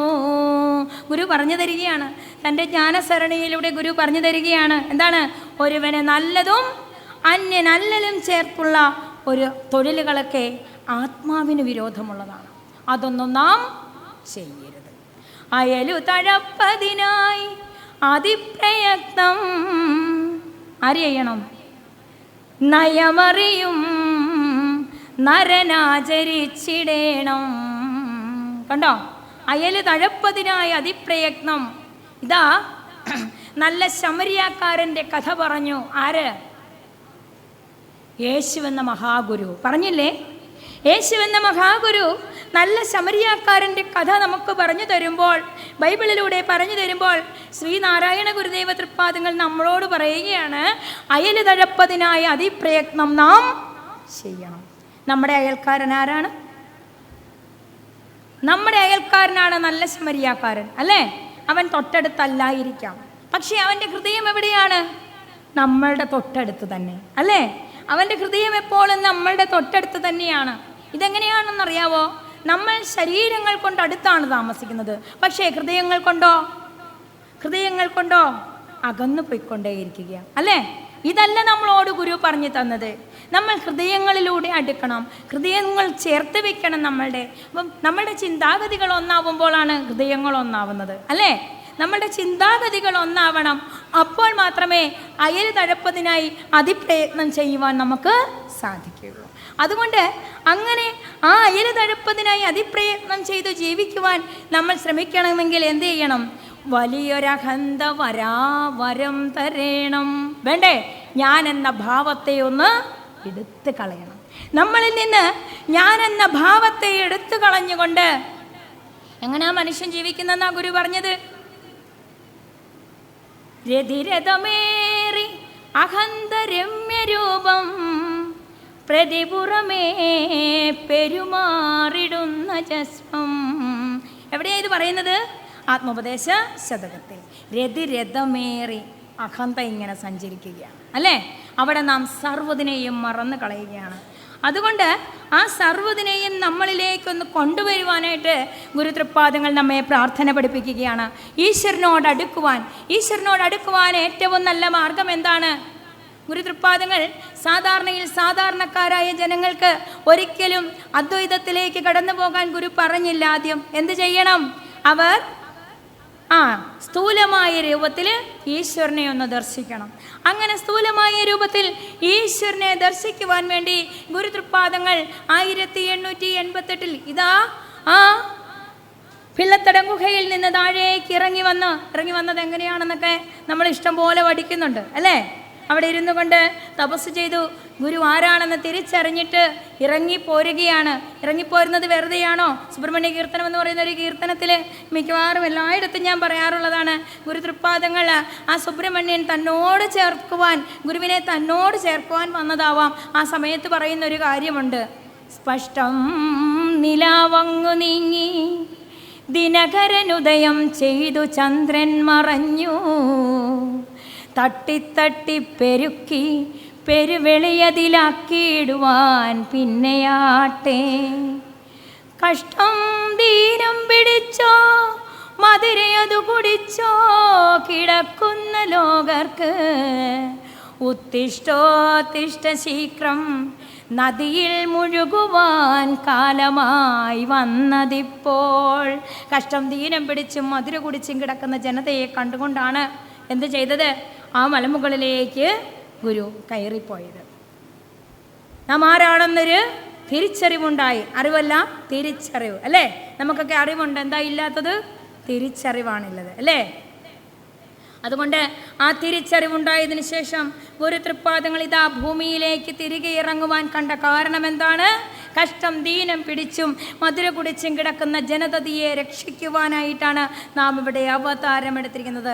അവതാരം എന്ന് പറഞ്ഞാൽ താഴേക്ക് ഇറങ്ങി വന്ന നക്ഷത്രമാണ് ഗുരു അല്ലേ? അവതാരം, താഴേക്ക് ഇറങ്ങി വന്ന നക്ഷത്രം. അങ്ങനെ ഇതാ ഭൂമിയിലേക്ക് ഇറങ്ങി വന്ന ഈ നക്ഷത്രം എന്തിനു വേണ്ടിയാണ്?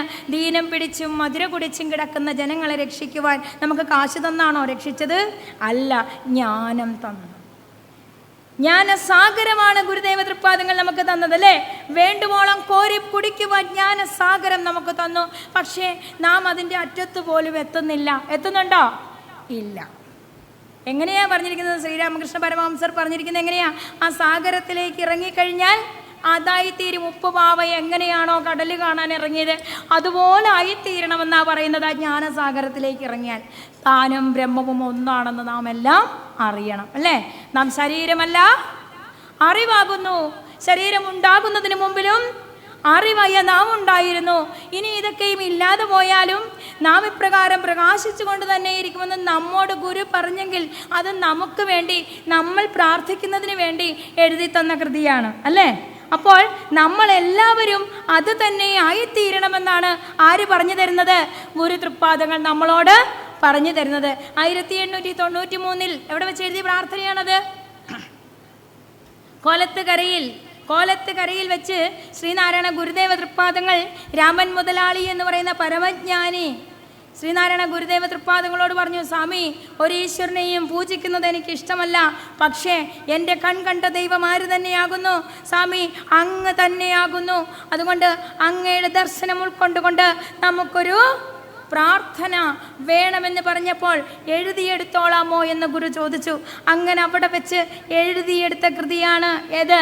ഗദ്യ പ്രാർത്ഥന. ഗുരുവിൻ്റെ ദർശനം പൂർണ്ണമായി ഉൾക്കൊണ്ടുകൊണ്ട് ഇതാ വെറും 14 വരികളിൽ തീർത്തുകൊണ്ട് ശ്രീനാരായണ ഉപനിഷത്ത്, ശ്രീനാരായണ ഗുരുദേവ തൃപ്പാദങ്ങൾ നമുക്ക് തന്ന ഉപനിഷത്താണ്. ഗുരു നമ്മളുടെ അടുത്ത് അല്ലേ?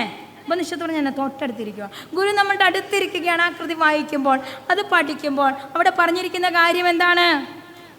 കാണപ്പെടുന്നതൊക്കെയും സ്ഥൂലം, സൂക്ഷ്മം, കാരണം എന്നീ 3 രൂപങ്ങളോട് കൂടിയതും പരമാത്മാവിൽ നിന്നും ഉണ്ടായി അതിൽ തന്നെ ലയിക്കുന്നതുമാകുന്നു. അതിനാൽ പരമാത്മാവല്ലാതെ വേറൊന്നുമില്ല. നമ്മൾ വെറുതെ വായിച്ച് പഠിക്കത്ത് മാത്രമേ ഉള്ളൂ. അതിലേക്ക് നമ്മൾ കടന്നു ചെല്ലുമോ? ഒരിക്കലും നമ്മൾ കടന്നു ചെല്ലുന്നില്ല. നമുക്കെല്ലാം വേറെ വേറെയാണല്ലേ? ഞാൻ വേറെ, നീ വേറെ എന്ന് പറയുമ്പോൾ ഗുരുതൃപ്പാദങ്ങൾ ഇതാ പറയുകയാണ്. എന്താ പറയുന്നത്? നാം ശരീരമല്ല, അറിവാകുന്നു അല്ലേ? അത് ഒരാളുടെ കാര്യമാണോ പറഞ്ഞത്? അല്ല, സർവരുടെയും കാര്യമാണ്. അറിവെന്ന് പറഞ്ഞാൽ ഈശ്വരനാകുന്നു അല്ലേ? അറിവെന്ന് പറഞ്ഞാൽ എന്താണ്? ഈശ്വരനാണ്. നാം ശരീരമല്ല, ഈശ്വരനാകുന്നു എന്നാ പറഞ്ഞത്. അല്ലേ? അഹം ബ്രഹ്മാസ്മി എന്ന് പറഞ്ഞത് തന്നെ അഹം ബ്രഹ്മാസ്മി എന്ന് വേദത്തിൽ പറഞ്ഞിട്ടുണ്ടെങ്കിൽ ഇതാ ശ്രീനാരായണ ഗുരുദേവ തൃപ്പാദങ്ങൾ നമുക്ക് പറഞ്ഞു തരുന്ന എന്താണ്? ത്വം ഹി ബ്രഹ്മ നചേന്ദ്രിയാണി നമനോ ബുദ്ധിർന ചിത്തം വപുഃ പ്രാണാഹം ഹൃദയോ അന്യദപ്യസദ് അവിദ്യാ കൽപ്പിതം സ്വാത്മനി സർവം ദൃശ്യതയാ ജഡം ജഗദിദം ത്വത്തപരം നാന്യതോ. കേട്ടിട്ടുണ്ടോ ഈ പ്രാർത്ഥന? ബ്രഹ്മവിദ്യാ പഞ്ചകം. ബ്രഹ്മവിദ്യാ പഞ്ചകത്തിൽ ശ്രീനാരായണ ഗുരുദേവ തൃപ്പാദങ്ങൾ പറഞ്ഞു തരികയാണ്. എന്താ? ത്വം ഹി ബ്രഹ്മ, നീ ആരാകുന്നു? ബ്രഹ്മമാകുന്നു. ഈ ഒരു ജ്ഞാനമാണ് നമുക്ക് ഗുരു തന്നത്, അല്ലേ? ഈ ഒരു ജ്ഞാനമാണ് നമുക്ക് തന്നത് ഗുരു. ത്വം ഹി ബ്രഹ്മ, നീ ബ്രഹ്മമാകുന്നു. ഞങ്ങളെയൊക്കെ പഠിപ്പിച്ചൊരു മാഷുണ്ട്. അതായത് ഉപനിഷത്തിൻ്റെ ക്ലാസ്സുകളൊക്കെ നമുക്ക് എടുത്തന്ന്. ഞങ്ങളാരും ഉപനിഷത്തൊന്നും വലുതായിട്ട് പഠിച്ചവരൊന്നും അല്ല. എങ്കിലും ചില ക്ലാസ്സുകളൊക്കെ ഇങ്ങനെ കേൾക്കാനുള്ള ഒരു വലിയ കൃപ ഭഗവാന്റെ തന്നൊരു കൃപയാണ്. അങ്ങനെ ഒ എം മാത്യു സാർ എന്ന് പറയുന്ന ഒരു സാറേ ക്ലാസ്. അങ്ങനെ O M Mathew sir class എടുക്കുമ്പോൾ പറഞ്ഞൊരു കാര്യമാണ്. എല്ലാവരും പറയും പാപത്തിൻ്റെ ശമ്പളം മരണമാകുന്നു, നീ പാപിയായിട്ട് ജനിക്കുന്നു, അല്ലേ? അങ്ങനെയല്ലേ നമ്മൾ പഠിക്കുന്നത്? പാപത്തിൻ്റെ ശമ്പളം മരണമാകുന്നു, നീ പാപിയാകുന്നു എന്ന് പറയുമ്പോൾ ഇതാ വേദങ്ങളും ഉപനിഷത്തുകളും നമ്മളെ പഠിപ്പിക്കുന്നത് എന്താണ്? നീ ബ്രഹ്മമാകുന്നു, അല്ലേ? ആ വേദങ്ങളും ഉപനിഷത്തുകളും പഠിക്കാൻ അറിയാൻ വയ്യാന്ന നമുക്ക് അതിൻ്റെ സാരാംശങ്ങൾ മുഴുവൻ ഇതാ മനുഷ്യ മനസ്സിൻ്റെ വേദനകളെ കടഞ്ഞെടുത്തുകൊണ്ട് അതിൻ്റെ സാരാംശങ്ങളെ മുഴുവൻ നമുക്ക് പകർന്നു തന്നത് ആരാണ്? വേദാഗമസാരങ്ങൾ അറിഞ്ഞൊരുവൻ താൻ, അല്ലേ? വേദാഗമസാരങ്ങൾ അറിഞ്ഞ ഇതാ സാക്ഷാൽ ശ്രീനാരായണ പരമഹംസൻ നമുക്ക് പറഞ്ഞു തന്നു. ത്വം ഹി ബ്രഹ്മ, നീ ബ്രഹ്മമാകുന്നു. അതാണ് നമുക്ക് കിട്ടിയ അറിവ്. ആ ജ്ഞാനസൂര്യനിൽ നിന്ന് നമുക്ക് കിട്ടേണ്ട അറിവും അത് തന്നെയാണ്. എന്താണ്? നീ ബ്രഹ്മമാകുന്നു. നമുക്ക് ആരെങ്കിലും ഭയപ്പെടേണ്ട കാര്യമുണ്ടോ? ഒന്നിനെയും ഭയപ്പെടാതെ ഈ ഭൂമിയിൽ നമുക്ക് ജീവിക്കണം, അല്ലേ? അത് ധാർമ്മികമായി ജീവിക്കുവാൻ നമുക്ക് ധർമ്മോപദേശം ശ്രീനാരായണ ഗുരുദേവ തൃപ്പാദങ്ങൾ തന്നു. അതിനെന്ത് ചെയ്യണം? നല്ല പ്രാർത്ഥനകൾ ആവശ്യമാണ്. സർവ്വചരാചരങ്ങളിലും നിറഞ്ഞു നിൽക്കുന്ന ഈശ്വരനെ നാം കാണണം. സർവ്വചരാചരങ്ങളിലും ഈശ്വരൻ നിറഞ്ഞു നിൽക്കുന്നു എന്ന് ഇതിനു മുമ്പും പറഞ്ഞിട്ടുണ്ട്. പക്ഷേ പറഞ്ഞു തന്നത് ഏത് ഭാഷയിലാണ്? നമുക്കാർക്കും പിടികിട്ടാത്ത സംസ്കൃത ഭാഷയിലായിരുന്നു, അല്ലേ? നമുക്കാർക്കും പിടികിട്ടാത്ത സംസ്കൃത ഭാഷയിൽ വളരെ കാര്യങ്ങളെല്ലാം പറഞ്ഞു തന്നു വെച്ചു. പക്ഷേ പാവപ്പെട്ടവരായി നമുക്കിതുവല്ലോ മനസ്സിലായോ? ഇല്ല. അതുകൊണ്ട് ഇതാ നമ്മുടെ ഇടയിൽ ഇതാ ഈശ്വരൻ ജനിച്ചുകൊണ്ട് നമ്മളോട് പറഞ്ഞു, നമുക്കറിയാവുന്ന ഭാഷയിലേക്ക് ആ ഈശ്വരനൊന്ന് ഇറങ്ങി വന്നുകൊണ്ട് നമ്മളുടെ ഭാഷയിലേക്ക് ഇറങ്ങി വന്നുകൊണ്ട് നമുക്ക് പറഞ്ഞു തന്നു. ആദ്യം സ്ഥൂലമായ പ്രതിഷ്ഠ ചെയ്തു, എന്നിട്ട് നിങ്ങളെല്ലാവരും ഒന്നാകാനാണ് പറഞ്ഞത്, അല്ലേ?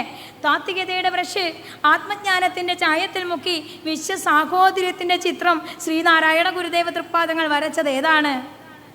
ജാതിഭേദം മതദ്വേഷം ഏതുമില്ലാതെ സർവരും സോദരത്വേന വാഴുന്ന മാതൃകസ്ഥാനമാമിത്. കേരളത്തിൻ്റെ തെക്കേറ്റത്തൊരു മൂലയിൽ ഇതാ ഒരു ശിലയെ പ്രതിഷ്ഠിച്ചുകൊണ്ട് ശ്രീനാരായണ ഗുരുദേവ തൃപ്പാദങ്ങൾ ലോകത്തോട് മുഴുവനായിട്ടും പറഞ്ഞ ആദ്യത്തെ സന്ദേശമാണത്. ഏത്? ജാതിഭേദം മതദ്വേഷം. ഈ ലോകത്ത് യുദ്ധങ്ങൾ നടക്കുന്നത് എന്തിനു വേണ്ടിയാ?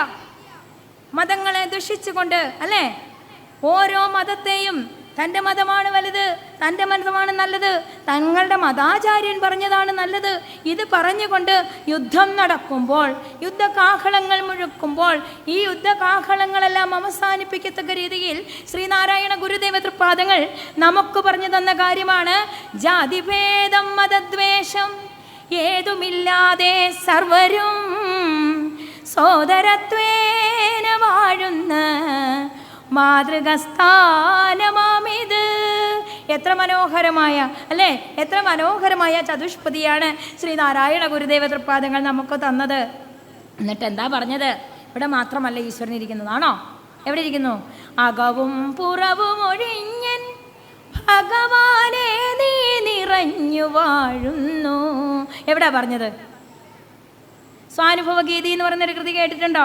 ഞാനിപ്പോൾ എത്ര കൃതി ഗുരുവിൻ്റെ ജ്ഞാനസരണിയിൽ നിന്നും ഒഴുകി വന്ന നമുക്ക് വേണ്ട ജ്ഞാനങ്ങളെല്ലാം തന്നിരിക്കുന്നത് ഈ കൃതികളിലൂടെയാണ്. അവിടെ പറയുകയാണ്, അകവും പുറവും ഒഴിഞ്ഞൻ ഭഗവാനെ നീ നിറഞ്ഞു വാഴുന്നു. ഇന്ത്യയിൽ കേരളത്തിൻ്റെ ഒരറ്റത്ത് മാത്രമല്ല ഈശ്വരനുള്ളത്, ആണോ? ഇന്ത്യയിൽ മാത്രമല്ല ഈശ്വരനുള്ളത്, ആണോ? അല്ലെങ്കിൽ ഇന്ത്യയിലും അമേരിക്കയിലും മാത്രമല്ല, ഏഷ്യ ഭൂഖണ്ഡത്തിൽ മാത്രമല്ല, സർവചരാചരങ്ങളിലും ലോകത്തിൽ മുഴുവൻ നിറഞ്ഞു നിൽക്കുകയാണ് ഈശ്വരൻ. ആ ഈശ്വരൻ നാം തന്നെയാണ്. അറിവതു നാം അത് തന്നെ. സർവലോകാനുരൂപനായി ശ്രീനാരായണ ഗുരുദേവ തൃപ്പാദങ്ങൾ ധർമ്മത്തിൽ നിറഞ്ഞിങ്ങനെ നിൽക്കുകയാണ്. ഇതാ നമ്മളോട് പറയുകയാണ്, ഒരു പീഡ എറുമ്പിനും വരുത്തരുതെന്നുള്ള അനുകമ്പയും സദാ. എന്താ പറഞ്ഞത്? അല്പസമയത്തേക്കല്ല, സദാ. ഒരു പീഡ എറുമ്പിനും വരുത്തരുതെന്നുള്ള അനുകമ്പ സദാ ഉണ്ടാവണം. അതാണ് മനുഷ്യത്വം എന്ന് പറയുന്നത്, അല്ലേ? കരുണാകര നൽകുവുള്ളിൽ നിൻ തിരുമൈ വിട്ടകലാതെ ചിന്തയും. ഇതാ കരുണാകര, കരുണയുടെ ആകാരമായ ഈശ്വര. ഈശ്വരൻ എന്ന് പറഞ്ഞാൽ കരുണയാണ്, അനുകമ്പയാണ്, സ്നേഹമാണ്, ദയയാണ്, അല്ലേ? ഈശ്വരൻ ദയയാകുന്നു, ഈശ്വരൻ കരുണയാകുന്നു, ഈശ്വരൻ അനുകമ്പയാകുന്നു. കരുണാമൂർത്തിയായ ഈശ്വരനാണ്. ആ കരുണാമൂർത്തിയായ ഈശ്വരൻ നമ്മളോട് പറയാണ്, ഒരു പീഡ എറുമ്പിനും വരുത്തരുത്. അവിടെ ഒരിക്കലും മനുഷ്യജാതിയെ നോക്കിയിട്ടോ ഒരു ദേശത്തെ നോക്കിയിട്ടോ അല്ല ഗുരു അത് പറഞ്ഞത്. എല്ലാവരും ആത്മസഹോദരരെന്നല്ലേ പറയേണ്ടതിതോർക്കുകിൽ നാം. എന്താണ്? എല്ലാവരും ആത്മസഹോദരരല്ലേ? അവിടെ മനുഷ്യരെ മാത്രമാണോ ഉദ്ദേശിച്ചത്? ആണോ? ഇവിടെ നമ്മളോട് പറഞ്ഞു, ഒരു പീഡ എറുമ്പിനും വരുത്തരുതെന്ന് പറഞ്ഞ ഗുരു പറയാണ്, എല്ലാവരും ആത്മസഹോദരരല്ലേ? ആണോ? ശ്രീനാരായണ ഗുരുധർമ്മം നമ്മെ പഠിപ്പിക്കുന്നത് അതാണ്. നമ്മെ ഈശ്വരനിലേക്ക് കൈപിടിച്ച് നടക്കുന്ന ഗുരു നമുക്ക് പറഞ്ഞു തന്ന ഈ വചനങ്ങളിലൂടെ വേണം നമ്മൾ നടക്കുവാൻ, അല്ലേ? എങ്കിൽ മാത്രമേ ആ വെളിച്ചത്തിലൂടെയുള്ള വഴി നമുക്ക് തെളിഞ്ഞു കിട്ടുകയുള്ളൂ. അങ്ങനെ തെളിഞ്ഞു കിട്ടുമ്പോൾ മാത്രമാണ് നമ്മൾ എവിടെ എത്തുന്നത്? ആഴമേറും നിൻമഹസാമാഴിയിൽ ഞങ്ങളാകവേ ആഴണം വാഴണം, നിത്യം വാഴണം സുഖം. കണ്ടോ? എല്ലാവർക്കും ഒരു മതമേ ഉള്ളൂ എന്ന് ഗുരു പഠിപ്പിക്കുകയാണ്. എന്താണ് ആ മതം? എന്താണ് ആ മതം? അഖിലരും ആത്മസുഖത്തിനായി പ്രയത്നം സകലവും സദാവി ചെയ്തിടുന്നു, അല്ലേ? അഖിലരും ആത്മസുഖത്തിനായിട്ടാണ് പ്രയത്നം ചെയ്യുന്നത്. ജഗതിയിൽ ഇമ്മതമേകമെന്നു ചിന്തിച്ച് അഘമണയാതെ അകതാരമർത്തിടേണം. സർവരും ആത്മസുഖത്തിനായി പ്രയത്നം ചെയ്യുമ്പോൾ പ്രയത്നങ്ങൾ പലവിധമായി പോയി, ഇല്ലേ? പക്ഷേ അഘമണയാതെ, പാപം ചെയ്യാതെ, അകതാരിൽ ഈശ്വരനെ ദർശിച്ചുകൊണ്ട് ആത്മസുഖത്തിനായിട്ട് പ്രയത്നം ചെയ്യുക എന്ന് പറഞ്ഞാൽ എന്താ? അവനവൻ ആത്മസുഖത്തിനാചരിക്കുന്നവ അപരന് സുഖത്തിനായി വരേണം. എൻ്റെ ആത്മസുഖത്തിന് ഞാൻ ചെയ്യുന്നത് അപരന് സുഖത്തിനായി വരണം, അല്ലേ? അങ്ങനെ അപരന് സുഖത്തിനായി വരുമ്പോൾ മാത്രമാണ് നാം ധർമ്മത്തിൻ്റെ പാതയിൽ സഞ്ചരിച്ച് എവിടെ എത്തിച്ചേരുന്നത്? ഈശ്വര സാമീപ്യം, ഈശ്വര സാലോക്യം, ഈശ്വര സായുജ്യം. വേണ്ടേ? ഇതെല്ലാം വേണ്ടേ? ഈശ്വരൻ്റെ സവിധത്തിലെത്തണം, ഈശ്വരനുമായി ഒന്ന് ചേരണം, സായുജ്യമാവണം. നാം സായുജ്യം നേടണമെന്നുണ്ടെങ്കിൽ തീർച്ചയായിട്ടും ഈ വചനങ്ങളെയെല്ലാം നമ്മളുടെ ഉള്ളിലൂടെ ഒന്ന് കടത്തിവിടണം. അങ്ങനെ ഉള്ളിലൂടെ കടത്തിവിടുമ്പോൾ മാത്രമാണ് ഞാനും ഈശ്വരനും ഒന്നായി മാറുന്നത്, അല്ലേ? അതിന് അഹന്ത നമ്മെ സമ്മതിക്കാതിരിക്കുമ്പോൾ എന്ത് ചെയ്യണമെന്നാ ഗുരു പറഞ്ഞത്? നമ്മുടെ അഹന്ത സമ്മതിക്കുന്നില്ല, ഉണ്ടോ? ഞാൻ എന്ന ഭാവം ഇങ്ങനെ മുഴച്ചു നിൽക്കുകയാണ് മനുഷ്യനിൽ മാത്രം, മറ്റൊരു ജീവിയിലുമില്ല. ഉണ്ടോ? മനുഷ്യനിൽ മാത്രം മുഴച്ചു നിൽക്കുന്ന ഒന്നാണ് അഹംബോധം. ഞാൻ എന്ന ഭാവം ഇങ്ങനെ നിൽക്കുകയാണ്. ആ ഞാൻ എന്ന ഭാവത്തെ ഒന്ന് മാറ്റിയെടുക്കണം. അതിനെന്ത് ചെയ്യണം? മനമലർ കൊയ്ത് മഹേശ പൂജ ചെയ്യും മനുജനു മറ്റൊരു വേല ചെയ്തിടേണ്ട. പിന്നെയോ വനമലർ കൊയ്തുമതല്ലയായിൽ മായ മനുവുരു വിട്ടും ഇരിക്കിൽ മായ മാറും. നമ്മളുടെ മായയെ മാറ്റണം. അതിനെന്ത് ചെയ്യണം? മനസ്സാകുന്ന മലര് ഭഗവാന്റെ പാതാരവിന്ദങ്ങളിൽ അർപ്പിക്കണം. അങ്ങനെ മനസ്സ് ശുദ്ധമല്ല എങ്കിൽ, എൻ്റെ മനസ്സിൽ പല വിചാരങ്ങളിൽ ഇങ്ങനെ മുഴുകിയിരിക്കുകയാണെങ്കിൽ എന്ത് ചെയ്യണം? ഇതാ വേലിക്കൽ നിന്നൊരു പൂവിറുത്തുകൊണ്ട് ഭഗവാനെ ഇതെൻ്റെ അഹന്തയാകുന്നു എന്ന് പറഞ്ഞുകൊണ്ട് ഭഗവാനൊന്ന് സമർപ്പിക്കുവാൻ, ആ ഒരു സമർപ്പണ ബുദ്ധിയാണ് നമുക്ക് വേണ്ടത്, അല്ലേ? ആ ഒരു സമർപ്പണ ബുദ്ധിയോടുകൂടി നാം ജീവിക്കുമ്പോൾ എങ്ങനെയാകും നാം? ഞാനും ഈശ്വരനും ഞാനും നീയും ഞെരുക്കലരുവതിനരുൾ തന്മയാം നിൻമണിത്താർ തേനുൾ തൂകുന്ന മുത്തുക്കുടം അടിയനടക്കിയിടുമച്ചിൽ കൊഴുന്തേ. ഇങ്ങനെയാ നമ്മുടെ മനസ്സിലിരിക്കുകയാണ് കുഞ്ഞു പച്ചായിട്ട് ഈശ്വരൻ. ആ ഈശ്വരനും ഞാനും ഒന്നായിട്ടൊന്ന് തീരണം, അല്ലേ? ആ ഈശ്വരനും ഞാനും ഒന്നായി തീർന്നെങ്കിൽ മാത്രമേ നമ്മളുടെ ജന്മത്തിന് സാഫല്യമുണ്ടാവുകയുള്ളൂ. ആ ഒരു ജന്മസാഫല്യം ഉണ്ടാകുന്നതിന് വേണ്ടിയാണ് ഗുരുവിൻ്റെ കയ്യിൽ നാം പിടിക്കേണ്ടത്. അത് ഏതൊരു ഗുരുവാണെങ്കിലും, ശ്രീനാരായണ ഗുരു എന്ന് മാത്രം പറയുന്നില്ല, നമുക്ക് തന്നിരിക്കുന്ന, നമുക്ക് വിജ്ഞാനം തരുന്നയാളാണ് ഗുരു, അല്ലേ? എങ്ങനെയാ? ഗുരു എന്ന് പറഞ്ഞാൽ എന്താണ്? ഗു എന്നാൽ അന്ധകാരവും രു എന്നാൽ രോധിക്കുന്നതും. ഇവിടെ പല ദേശങ്ങളിലും പല കാലഘട്ടങ്ങളിലുമായും ഗുരുക്കന്മാരിവിടെ ജനിച്ചിട്ടുണ്ട്, ഇല്ലേ? 19-ാം നൂറ്റാണ്ടിൻ്റെ ഉത്തരാർത്ഥത്തിൽ ശ്രീനാരായണ ഗുരുദേവ തൃപ്പാദങ്ങൾ ജനിച്ച് സാധാരണക്കാരായ ജനങ്ങളെ ഈശ്വരനിലേക്ക് കൈപിടിച്ച് നയിച്ചുവെങ്കിൽ, ഇതാ ജെറുസലേമിൽ യഹൂദരുടെ ഇടയിൽ ഒരു ഗുരു ജനിച്ചില്ലേ? നിന്നെപ്പോലെ നിന്റെ അയൽക്കാരനെയും സ്നേഹിക്കുവാൻ പഠിപ്പിച്ച ഒരു ഗുരു സ്നേഹത്തിൻ്റെ ഭാഷയുമായിട്ട് ജനിച്ചു. ഇനിയും ദാ അറബി നാട്ടിലൊരു ഗുരു ജനിച്ചു, ഖുറൈശി വംശത്തില്. എന്ത് പറഞ്ഞു? സഹോദരന്മാരായിട്ട് കാണുക, എല്ലാവരെയും സഹോദരന്മാരായിട്ട് കാണുവാൻ പറഞ്ഞു. ഇതെല്ലാം ഒന്നു തന്നെയാണ്, അല്ലേ? ഗുരു നമ്മളോട് പറഞ്ഞാ എല്ലാവരും ആത്മസഹോദരരെന്നല്ലേ പറയേണ്ടതിതോർക്കുകിൽ നാം. ഇതാ ഖുറൈശി വംശത്തിൽ ജനിച്ച നബി തിരുമേനി പറഞ്ഞ കാര്യവും ഇവിടെ പറഞ്ഞു വെച്ചു. ഇനി ശാക്യ വംശത്തിൽ ജനിച്ചു ആരാ? ശ്രീബുദ്ധൻ, അല്ലേ? അങ്ങനെ ശ്രീബുദ്ധൻ പറഞ്ഞ കാര്യവും ഇവിടെ 19-ാം നൂറ്റാണ്ടിൻ്റെ ഉത്തരാർത്ഥത്തിൽ ജനിച്ച ശ്രീനാരായണ ഗുരുദേവ തൃപ്പാദങ്ങൾ നമുക്ക് പറഞ്ഞു തന്നു. അതുകൊണ്ട് ഇതാ ഈ പ്രപഞ്ചത്തിൽ നിറഞ്ഞു നിൽക്കുന്നത് ഈശ്വരനാണെങ്കിൽ ആ ഈശ്വരനും ഞാനും ഒന്ന് തന്നെയാകുന്നുവെന്ന് നമ്മളോട് പറഞ്ഞ ശ്രീനാരായണ ഗുരുദേവ തൃപ്പാദങ്ങൾ, അല്ലേ? ഗുരുവിൻ്റെ ഓരോ വചനങ്ങളും നമ്മൾ പഠിക്കുമ്പോൾ നമ്മളതാണ് ചിന്തിക്കേണ്ടത്. ഞാനും ഈശ്വരനും ഒന്നാണെന്ന് ഗുരു പറഞ്ഞെങ്കിൽ അത് തന്നെയാകുന്നു നാം എന്നും ചിന്തിച്ചുകൊണ്ട്, ഇതാ ഗുരു എന്നോട് കൂടെ വരണമെന്നുണ്ടെങ്കിൽ, എൻ്റെ കൂടെ ഗുരു ഉണ്ടാവണമെന്നുണ്ടെങ്കിൽ ഗുരുവിൻ്റെ വചനങ്ങളെ ഞാൻ ജീവിതത്തോടെ ചേർത്ത് വെക്കണം, നമ്മുടെ ഹൃദയത്തോട് ചേർത്ത് വെക്കണം. അത് വെറുതെ നാവിൽ നിന്ന് വരാനുള്ളതല്ല, ആണോ? നമ്മുടെ പ്രവൃത്തി പദത്തിൽ അതിനെ കൊണ്ടുവരുവാൻ നമുക്ക് സാധിക്കണം. അതാണ് വേണ്ടത്. നമ്മളെല്ലാവരും ഗുരുവിനെ അറിയുന്നുണ്ട്, അല്ലേ? കേൾക്കുന്നുണ്ട്, അറിയുന്നുണ്ട്, പഠിക്കുന്നുണ്ട്. പക്ഷേ നമ്മുടെ ജീവിതത്തിലേക്ക് അതിനെ ഒന്ന് കൊണ്ടുവരുമ്പോൾ, ആ ജീവിതത്തിലേക്ക് നാം അതിനെ കൊണ്ടുവന്ന് കഴിയുമ്പോൾ ലോകത്തിന് സമാധാനം ഉണ്ടാവില്ലേ? സർവ്വലോകങ്ങൾക്കും സമാധാനം ഉണ്ടാകണമെന്നുണ്ടെങ്കിൽ ഇതാ ഗുരുവിൻ്റെ വചനത്തെ നമ്മൾ ഓരോരുത്തരും നമ്മുടെ ജീവിതത്തിലേക്കൊന്ന് കൊണ്ടുവരണം. ഇതാ സമാധാനമുള്ളൊരു ലോകമാണ് നമുക്ക് ആവശ്യം. അവിടെ വേർതിരിവുകളില്ലാതാവണം, വേണ്ടേ? എല്ലാവരും ആത്മസഹോദരന്മാരായി ജീവിക്കുവാൻ സാധിക്കണം. അണുജീവിയിലും സഹോദര പ്രണയമുണ്ടാകണം. അതാണ് ഗുരു നമുക്ക് പറഞ്ഞു തന്നത്. ഇത് പിണ്ടനന്ദിയിൽ ഇങ്ങനെ പറയുന്നുണ്ട്: കല്ലിനകത്തു കുടിവാഴും ഒരൽപ്പജന്തു ഒന്നല്ല നിന്റെ കൃപയിന്നറിയിച്ചിടുന്നു.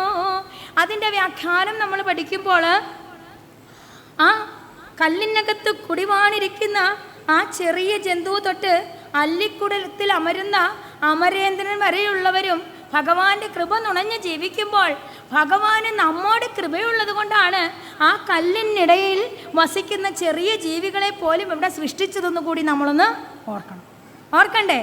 കല്ലിനിടയിലിരിക്കുന്ന ചെറിയ അണുജീവികൾ ഇവിടെ ഇല്ലാതിരുന്നാൽ എന്താണ് സംഭവിക്കുന്നത്? നശിക്കേണ്ടത് വല്ലതും നശിക്കുമോ? നാശമില്ലാത്തൊരു ലോകമായി മാറും ഇതല്ലേ. ഇതിനെ നശിപ്പിക്കുവാൻ വേണ്ടി ഇതാ അണുജീവികളെ മുതൽ ഏറ്റവും അല്ലിക്കുടത്തിലിരിക്കുന്ന ബ്രഹ്മത്തെ ബ്രഹ്മാവിനെ വരെ ഈശ്വരൻ സൃഷ്ടിച്ച് നമുക്ക് വേണ്ടി ഈ ഭൂമിയെ മനോഹരമാക്കിയിരിക്കുകയാണ്. ആ മനോഹരമായ ഭൂമിയിൽ നമ്മൾ ജീവിക്കുമ്പോൾ എന്താണ് ചെയ്യേണ്ടത്? എന്ത് ചെയ്യണം? ആ ഈശ്വരനെ അറിയുവാൻ വേണ്ടി നാം എന്ത് ചെയ്യണം? 5 വാതിലുകൾ ഈശ്വരൻ ഇട്ട് തന്നുവെങ്കിലും ആ 5 വാതിലുകളെ ക്രമപ്പെടുത്തിക്കൊണ്ട് ജീവിക്കണം. അതിനാണ് ജ്ഞാനം ആവശ്യമെന്ന് പറഞ്ഞത് അല്ലേ. ആ ഒരു ജ്ഞാനസരണിയാണ് ഈശ്വരൻ നമുക്ക് തന്നത്. അതെങ്ങനെയാ പറഞ്ഞിരിക്കുന്നത്?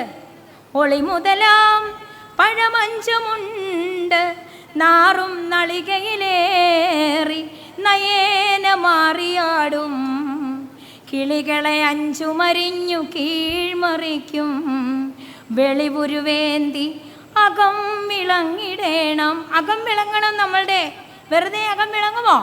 ഇല്ല. എന്ത് ചെയ്യണം?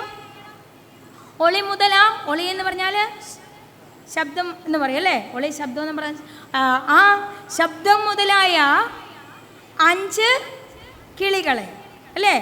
രൂപം, രസം, ശബ്ദം, ഗന്ധം കേട്ടിട്ടുണ്ടോ? അങ്ങനെ 5 കിളികളെയും അരിഞ്ഞ് കീഴ്മറിച്ചെങ്കിൽ മാത്രമേ നമുക്ക് വെളിവുണ്ടാവുകയുള്ളൂ. ആത്മോപദേശത്തിൻ്റെ 1-ാമത്തെ ശ്ലോകത്തിൽ തന്നെ അതാണ് പറഞ്ഞു തരുന്നത്. എന്താ പറഞ്ഞിരിക്കുന്നത്? അറിവിലുമേറി അറിഞ്ഞിടുന്നവൻ തന്നുരുവിലുമൊത്ത് പുറത്തുമുജ്വലിക്കും കരുവിന്. കണ്ടോ? അത് അകവും പുറവും നിറഞ്ഞു നിൽക്കുകയാണ്.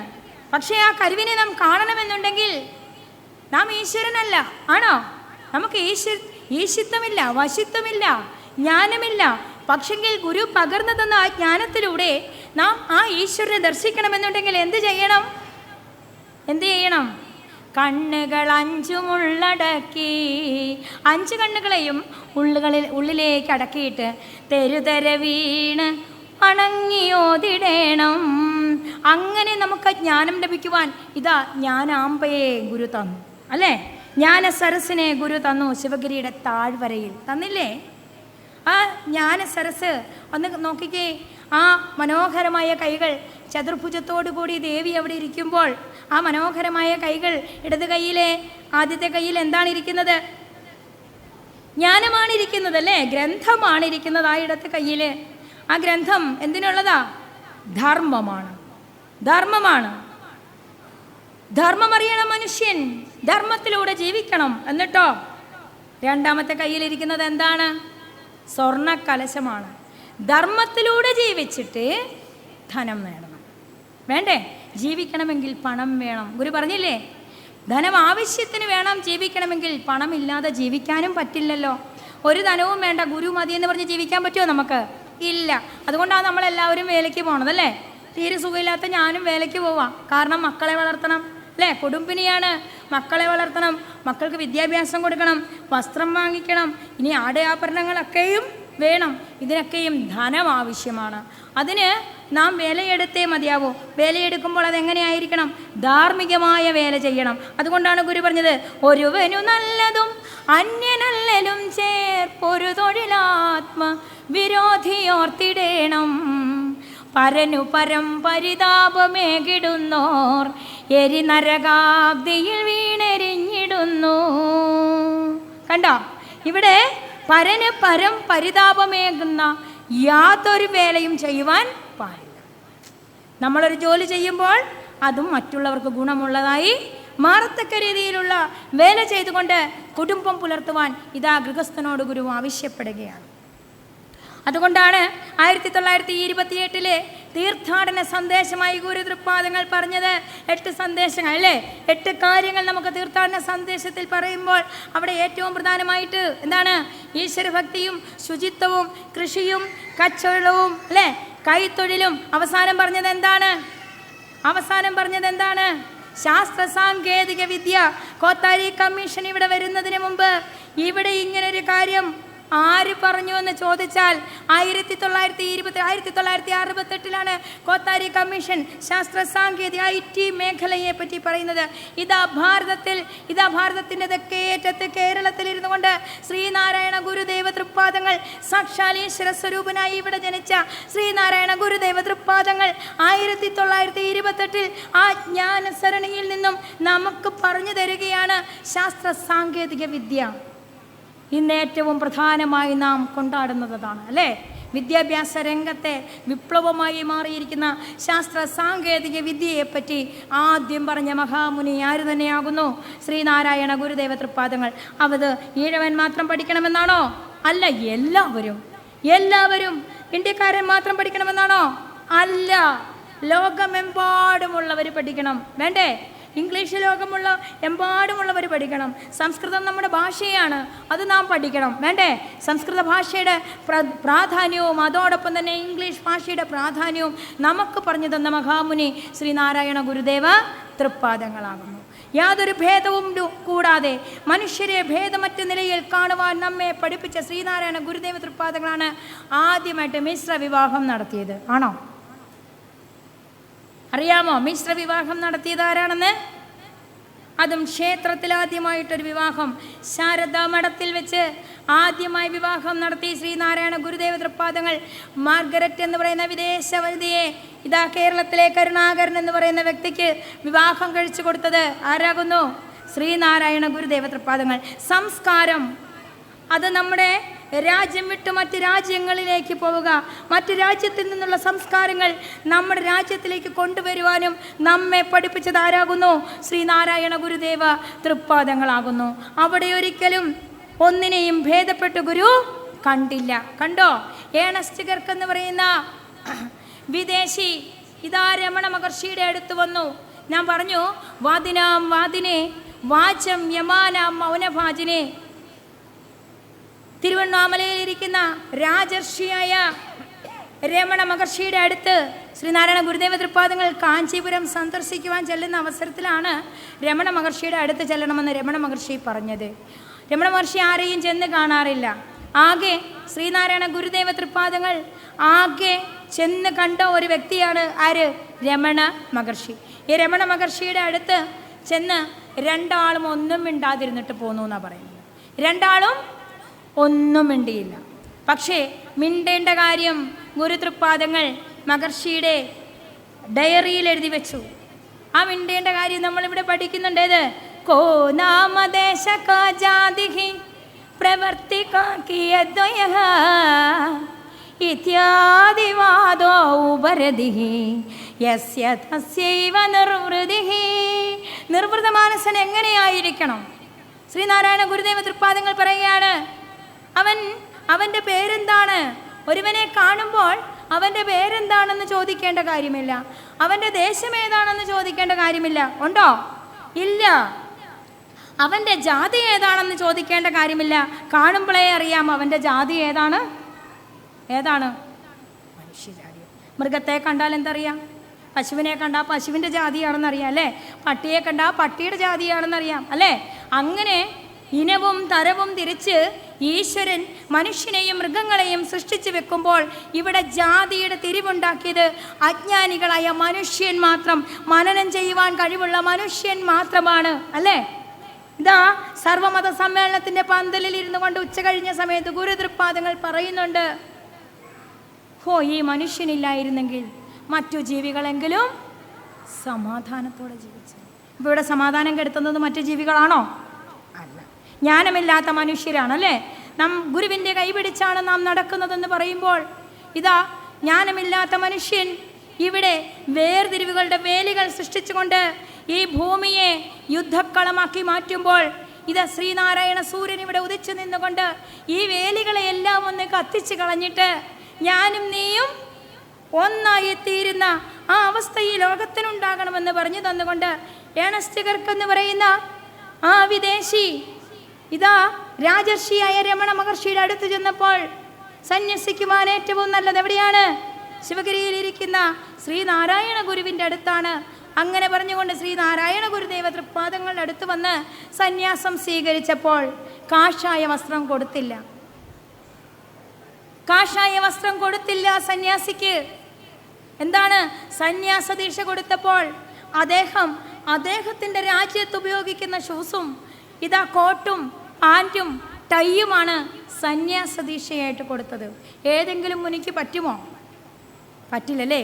സന്യാസികളിൽ ഇങ്ങനെ ഇല്ലില്ലമിയെന്നോ വന്യാശ്രമമേലുന്നവരും ശ്രീ ഗുരുമൂർത്തേ. നാം പഠിക്കണം ഗുരുവിനെ, അറിയണം ഗുരുവിനെ. ഞാനും നീയും ഒന്നായി തീരുവാൻ, അല്ലേ? സർവ്വലോകങ്ങളും ഒന്നായി തീരുവാൻ ഞാൻ എന്ന വാക്ക് ഉപേക്ഷിച്ചുകൊണ്ട്, നമ്മളെന്ന വാക്കിനെ സ്വീകരിച്ചുകൊണ്ട് ഈ ലോകത്ത് ഈശ്വര സാക്ഷാത്കാരം നേടുവാൻ ഏറ്റവും ഉപയുക്തമായ മാർഗം ശ്രീനാരായണ മാർഗമാണ്. ആ ഒരു മാർഗത്തിലൂടെ ചരിച്ചാൽ എന്താണ്? നാം എത്തേണ്ടടുത്ത് എത്തും. ശ്രീനാരായണ മാർഗം എന്ന് ഞാൻ പറയുമ്പോൾ ഇവിടെ ഇരിക്കുന്നവരെല്ലാവരും ശ്രീനാരായണ ഗുരുവിനെ അനുസന്ധാനം ചെയ്യുക എന്നുള്ളതല്ല, ഗുരുവിൻ്റെ വചനങ്ങളെ അനുസന്ധാനം ചെയ്യുമ്പോൾ യഥാർത്ഥ മനുഷ്യരായി ജീവിക്കുവാൻ നമുക്ക് എല്ലാവർക്കും ഈശ്വരൻ വഴിയൊരുക്കി തരും. ആ വഴി എല്ലാവർക്കും തെളിഞ്ഞു കിട്ടട്ടെ എന്ന് പറഞ്ഞുകൊണ്ട് എൻ്റെ വാക്കുകളൊക്കെ ഭഗവാന്റെ പാതാരവിന്ദങ്ങളിൽ നിന്ന് ഞാൻ കടമെടുത്തതാണ്. അതൊക്കെ തിരികെ ആ പാദത്തിലേക്ക് സമർപ്പിച്ചുകൊണ്ട് നിർത്തുന്നു. നന്ദി, നമസ്കാരം. ഗുരുധർമ്മം വിജയം.